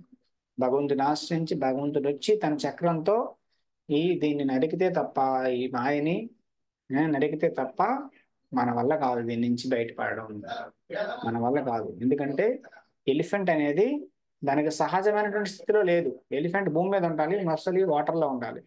కాబట్టి ఈ మాయా ప్రపంచం, మాయదేవి యొక్క ఇది రాజ్యం, ఇది మన రాజ్యం కాదు. మనం ఆధ్యాత్మిక ప్రపంచంలో ఉండాల్సిన వాళ్ళము ఇక్కడికి వచ్చాం, ఇక్కడ మన రాజ్యం కాదు. అంటే మనం నీటిలో ఉన్నట్లు అనమాట. ఒడ్డు మీద ఉండాల్సిన వాళ్ళు నీటిలో ఉన్నాం. కాబట్టి ఇక్కడ పవర్ ఎవరిది ఎక్కువ? మసలది ఎక్కువ, మాయది ఎక్కువ. కాబట్టి మనం హెల్ప్లెస్. మనం కొద్దిసేపు యుద్ధం చేస్తాం కానీ చివరికి ఓడిపోతాం అనమాట. భగవంతుడి నుంచి రక్షిస్తేనే మనకి మళ్ళీ మోక్షం తప్ప, లేదంటే ఇంపాసిబుల్ అనమాట. కాబట్టి ఆ మాయ యొక్క కోరల్లో మనం ఉన్నాం అనమాట. మనల్ని మాయ విడిచిపెట్టట్లేదు అనమాట. మాయ అనేది ఎంతకాలం ఉంటుంది? సంవత్సరమా, 10 సంవత్సరాల, 100 సంవత్సరాల కాదు. జన్మ జన్మలకి జన్మ జన్మలకి జన్మ జన్మలకి ఈ మాయ మనల్ని పట్టుకుని ఉంటుంది అనమాట, వదలదు అనమాట. ఈ భౌతిక సృష్టి కూడా నాశనం అయిపోతుంది తప్ప మాయ మనల్ని వదలదు అనమాట. భౌతిక సృష్టి బోత్తా బోత్తా ప్రళయతే, ఇది నాశనం అవుతుంది, మళ్ళీ అంతకాలం మళ్ళీ నా సృష్టి లేకుండా ఉంటుంది, మళ్ళీ ఎంతకాలం మళ్ళీ సృష్టి జరగబడుతుంది, మళ్ళీ ఎంతకాలం సృష్టి లేకుండా ఉంటుంది అనమాట. ఇలా భగవంతుడి యొక్క శరీరంలోకి వెళ్ళిపోయి ఇక్కడ ఉంటుంది సృష్టి లేకుండా, మళ్ళీ సృష్టి జరుగుతుంది. కాబట్టి సృష్టికైనా అంత ఉంటుందో, కొంత మధ్యలో బ్రేక్ ఉంటుంది, కానీ మాయకి బ్రేక్ ఉండదు అనమాట. మాయ ఎప్పుడు మనం విడిచిపెడుతుంది. నిత్యము మాయ తన పొరల్లో బందీ చేసి ఉంచుతుంది అనమాట. ఈ భౌతిక ప్రపంచంలో ఉండేటువంటి రకరకాల ఇల్యూరిమెంట్స్ మనల్ని ముందు పెట్టి మనల్ని ప్రలోభం చేసి మనల్ని ఆ ఇంద్రియ భోగంలో పడేటట్టు చేస్తుంది అనమాట మాయ అనేది. కాబట్టి భగవంతుడికి తీవ్రంగా ప్రార్థన చేస్తే తప్ప మనం ఈ మాయ నుంచి బయటపడలేము. కాబట్టి మాయ అంటే భయం ఉండాలి, భక్తుడికి భయం ఉండాలి. ప్రభుపాద అంటారన్నమాట, నా వెస్టర్న్ డివోటీస్ తో ప్రాబ్లం ఏంటంటే వాళ్ళు మాయకి సరిగా భయపడట్లేదు, మాయకి సరిగా భయపడట్లేదు, నాదే ప్రాబ్లం అనమాట. సో కాబట్టి నా ఎవరైనా రాధనాథ్ స్వామి మహారాజ్ అంటారన్నమాట, ఎవరైనా గ్రేట్ డివోటీ అయితే, అడ్వాన్స్ డివోటీ అయితే, భక్తులు చాలా పురోగతి చెందినటువంటి డివోటీ అయితే, నేను చాలా అడ్వాన్స్ అయిపోయాను, నేను చాలా సాధన చేసేసాను, నేను చాలా పుస్తకాలు చదివేశాను, చాలా జపం చేసేసాను, చాలా క్లాసులు ఇచ్చేసాను, చాలా కీర్తన చేసేసాను, చాలా సర్వీస్ చేసేసాను, కాబట్టి నేను చాలా సీనియర్ డివోటీ అని అనుకుంటే వాడు సీనియర్ కాదనమాట. సీనియర్ డివోటీ అంటే వాడు మాయ యొక్క ప్రభావాన్ని అర్థం చేసుకుని, మాయ చాలా డేంజర్ అనేది వాడికి బాగా అర్థం అవుతుంది అనమాట. వాడు సీనియర్ అనమాట. కాబట్టి ఒక్కరోజు నేను ప్రభుపాద పుస్తకం చదివితేనే మాయలో ఉంటావు, ఒక్కరోజు నేను సరిగా జపం అటెంటివ్ గా జపం చేయగానే మాయలో ఉంటావు, ఒక్కరోజు నేను భక్తుల సంగతిని తీసుకుపోయినా నేను మాయలో ఉంటానని జాగ్రత్త ఉంటాడనమాట. ఎందుకంటే మాయ చాలా పవర్ఫుల్. ఎలా వస్తుందని నువ్వు అస్సలు ఎక్స్పెక్ట్ చేయలేవు అనమాట. ఎలా వస్తుందని ఎక్స్పెక్ట్ చేయలేవు అనమాట. విశ్వామిత్రుడు మొదటిసారి కామానిలో పతనం అయిపోయాడు. దాని తర్వాత ఈసారి చాలా డిటర్మైండ్ తో ఉన్నాడు అనమాట. సో రెండోసారి రంభ వచ్చినప్పుడు ఏం చేస్తాడు, చాలా కోపంతో తిడతాడు అనమాట. రెండోసారి క్రోధానికి పతనం అయిపోతాడు అనమాట. కాబట్టి ఈ అనర్థం ఎప్పుడు ఎలా వస్తుందని మనకి తెలియదు అనమాట. కాబట్టి ఆ చాలా మనము భయంతోనే ఉండాలి. చాలా చాలా ఆ అలా మాయ అంటే భయం అనేది ఉండాలన్నమాట. ఉంటేనే మనం సీనియర్, ఆ నిజంగా సీనియర్ డివోటీ అనమాట. సీనియర్ అంటే నిజంగా తెలుసుకున్నాడు మా యొక్క పవర్ ఏంటనేది. కాబట్టి నిత్యము భయం అంటే ఓన్లీ భయపడుతూ ఉండడం కాదు. భయం అంటే కృష్ణుని ఆశ్రయించాలి. కృష్ణ చైతన్యం లేకపోతే మనం ఎంత వైరాగ్యం చేసినా ఏం చేసినా అసలు వేస్ట్ అనమాట. వైరాగ్యం వచ్చినా కూడా అన్ని వదిలేసినా కూడా వాడికి అహంకారం వచ్చేస్తుంది అనమాట. నేను ఎంత ఇది వదిలేసా, అది వదిలేసా, అది చేసేసా, నేను ఎంత పెద్ద వైరాగిని, వాడికన్నా నేనే పెద్ద వైరాగిని అని చెప్పేసి గర్వంగా అహంకారంతో ఉంటాడు అనమాట. మళ్ళీ అహంకారం వస్తే మాయ వచ్చినట్లే కదా. కాబట్టి వీటి వైరాగ్యం అంతా శుద్ధ దండగనమాట. కాబట్టి నిజమైన వైరాగ్యం ఏంటంటే అదే చెప్తారన్నమాట సుఖదేవ గోస్వామి. నిజమైన వైరాగ్యం అంటే హంబల్ గా ఉండడం అనమాట. వైరాగ్యం అంటే నాది ఏది కాదు ఈ ప్రపంచంలో, నేను ఏమీ తీసుకురావాలి, నేనే వైరాగ్యం, నేనేంది ఆ త్యజించగలను, త్యజించడానికి నా దగ్గర అంటూ ఏమీ లేదు, నాదంటూ ఏమీ లేదు ఈ ప్రపంచంలో. కాబట్టి ఏం త్యజించాలి, ఏం త్యజించాలంటే to give up the conception that anything belongs to me. ఏం త్యజించాలంటే ఏదైనా నాకు చెందుతుందనే ఐడియాని త్యజించాలన్నమాట. ఎందుకంటే ఫస్ట్ నీది ఏది కాదనమాట. నీది ఏది కాదనే విషయం తెలుసుకోవడమే నిజమంటే వైరాగ్యం అనమాట. కాబట్టి నువ్వేది వదలలేదు అని తెలుసుకో, నీది ఏది కాదని తెలుసుకో. కాబట్టి ఆ వైరాగ్యం నుంచి మనకి ఆ ఎలాంటి అహంకారం రాదనమాట. ప్రతిదీ భగవంతుడిది, అతని సేవలో పెట్టాలి. ఆ వీలైతే పెట్టు, లేదంటే కామ్గా ఉండు, అంతే. మనది ఏది కాదు, మనం ఏది విడిచిపెట్టలేదు, మనం ఏది తీసుకురాలేదు, మనం ఏది విడిచిపెట్టలేదు. కాబట్టి అలా ఉండాలన్నమాట వైరాగ్యం అంటే. లేదంటే వైరాగ్యం వల్ల కూడా అహంకారం వస్తుంది. కాబట్టి మాయ ఎలాంటి వాడినైనా, అన్ని ఉన్నవాడిని వాటి మీద ఆసక్తి చూపించి బందీ చేస్తుంది. అన్ని వదిలేసిన వాడిని నువ్వు వదిలేసావు, నువ్వు చాలా గొప్పవాడు అని చెప్పేసి వాడికి అహంకారాన్ని చేస్తుంది అనమాట. అహంకారాన్ని ఇచ్చి వాడిని కూడా మళ్ళీ మాయలో తన గ్రిప్స్ లో పెట్టుకుంటుంది అనమాట. కాబట్టి అటు వెళ్ళినా అటు వెళ్తే గొయ్యి, ఇటు వెళ్తే నుయ్యి అంటారు కదా, అలా అనమాట. మాయ మనం ఎటు వెళ్ళినా మనల్ని పట్టేసుకుంటుంది అనమాట. అంత ఈజీగా మాయ నుంచి బయటపడడం కష్టం. కాబట్టి మనం కృష్ణ చైతన్యంలో ఉంటే తప్ప మాయ నుంచి బయటపడలేం అనమాట. కాబట్టి నిత్యం కృష్ణుని ప్రార్థన చేస్తున్నారు. కృష్ణ నన్ను మాయ నుంచి స్వామి బయటపెట్టు, మాయ నుంచి బయటపడే, నేను మాయలో ఉన్నాను, నేను చాలా పతితురాలని, కాబట్టి నన్ను మాయ నుంచి పడే అని చెప్పేసి ప్రార్థన చేస్తున్నాను. నిత్యం ప్రార్థన చేస్తున్నారు అనమాట. ప్రభుపాద అన్నారు, ప్రభుపాద గురించి అడిగారు అనమాట. ఆ నేను మాయని నా బూటుతో తంతా అని చెప్పేసి, ఆ మాయని నా బూటుతో తంతా అని చెప్పేసి అంటారు అనమాట. అంటే అంత శక్తి ఎలా వస్తుంది ప్రభుపాద కంటే? ఎందుకంటే ప్రభుపాద నేను ఎప్పుడు రాధారానికి ప్రార్థన చేస్తూ ఉంటా, నన్ను మాయ నుంచి బయటపడేయమని. కాబట్టి నేను ప్రార్థన చేస్తా కాబట్టి నేను మాయలో పడను అని అంటారు అన్నమాట. కాబట్టి ప్రార్థన అనేది భగవంతుని నిత్యం ప్రార్థన చేయాలి, ఆశ్రయించాలి భగవంతుని. ఆశ్రయిస్తే మనం మాయ నుంచి ఈజీగా బయటపడవచ్చు అన్నమాట. మహాత్మానస్తు మాం పార్థ దైవీ ప్రకృతి ఆశ్రిత భజంతి అనన్య మనసు జ్ఞాత్వా భూతాదిమవ్యయం. సో మహాత్ములు నిత్యము భజంతి అనన్య మనసు, వేరే అన్య మనసు లేకుండా, వేరే ఆలోచన లేకుండా నిత్యం నా యొక్క సేవలో ఎంగేజ్ అయి ఉంటారు. కాబట్టి మహాత్ములు దైవీ ప్రకృతి ఆశ్రిత, వాళ్ళు యోగమాయలో ఉంటారు, దైవీ ప్రకృతిలో ఉంటారు తప్ప మహామాయలో ఉండరు అనమాట. సో ఆ కాబట్టి మన నిత్యం భగవంతుని ఆశ్రయిస్తే మనల్ని భగవంతుడు యోగమాయలో పెడతాడు, మహామాయలో పెట్టడం అనమాట. హరే కృష్ణ. ఇంకెవరికైనా క్వశ్చన్స్ ఉన్నాయా?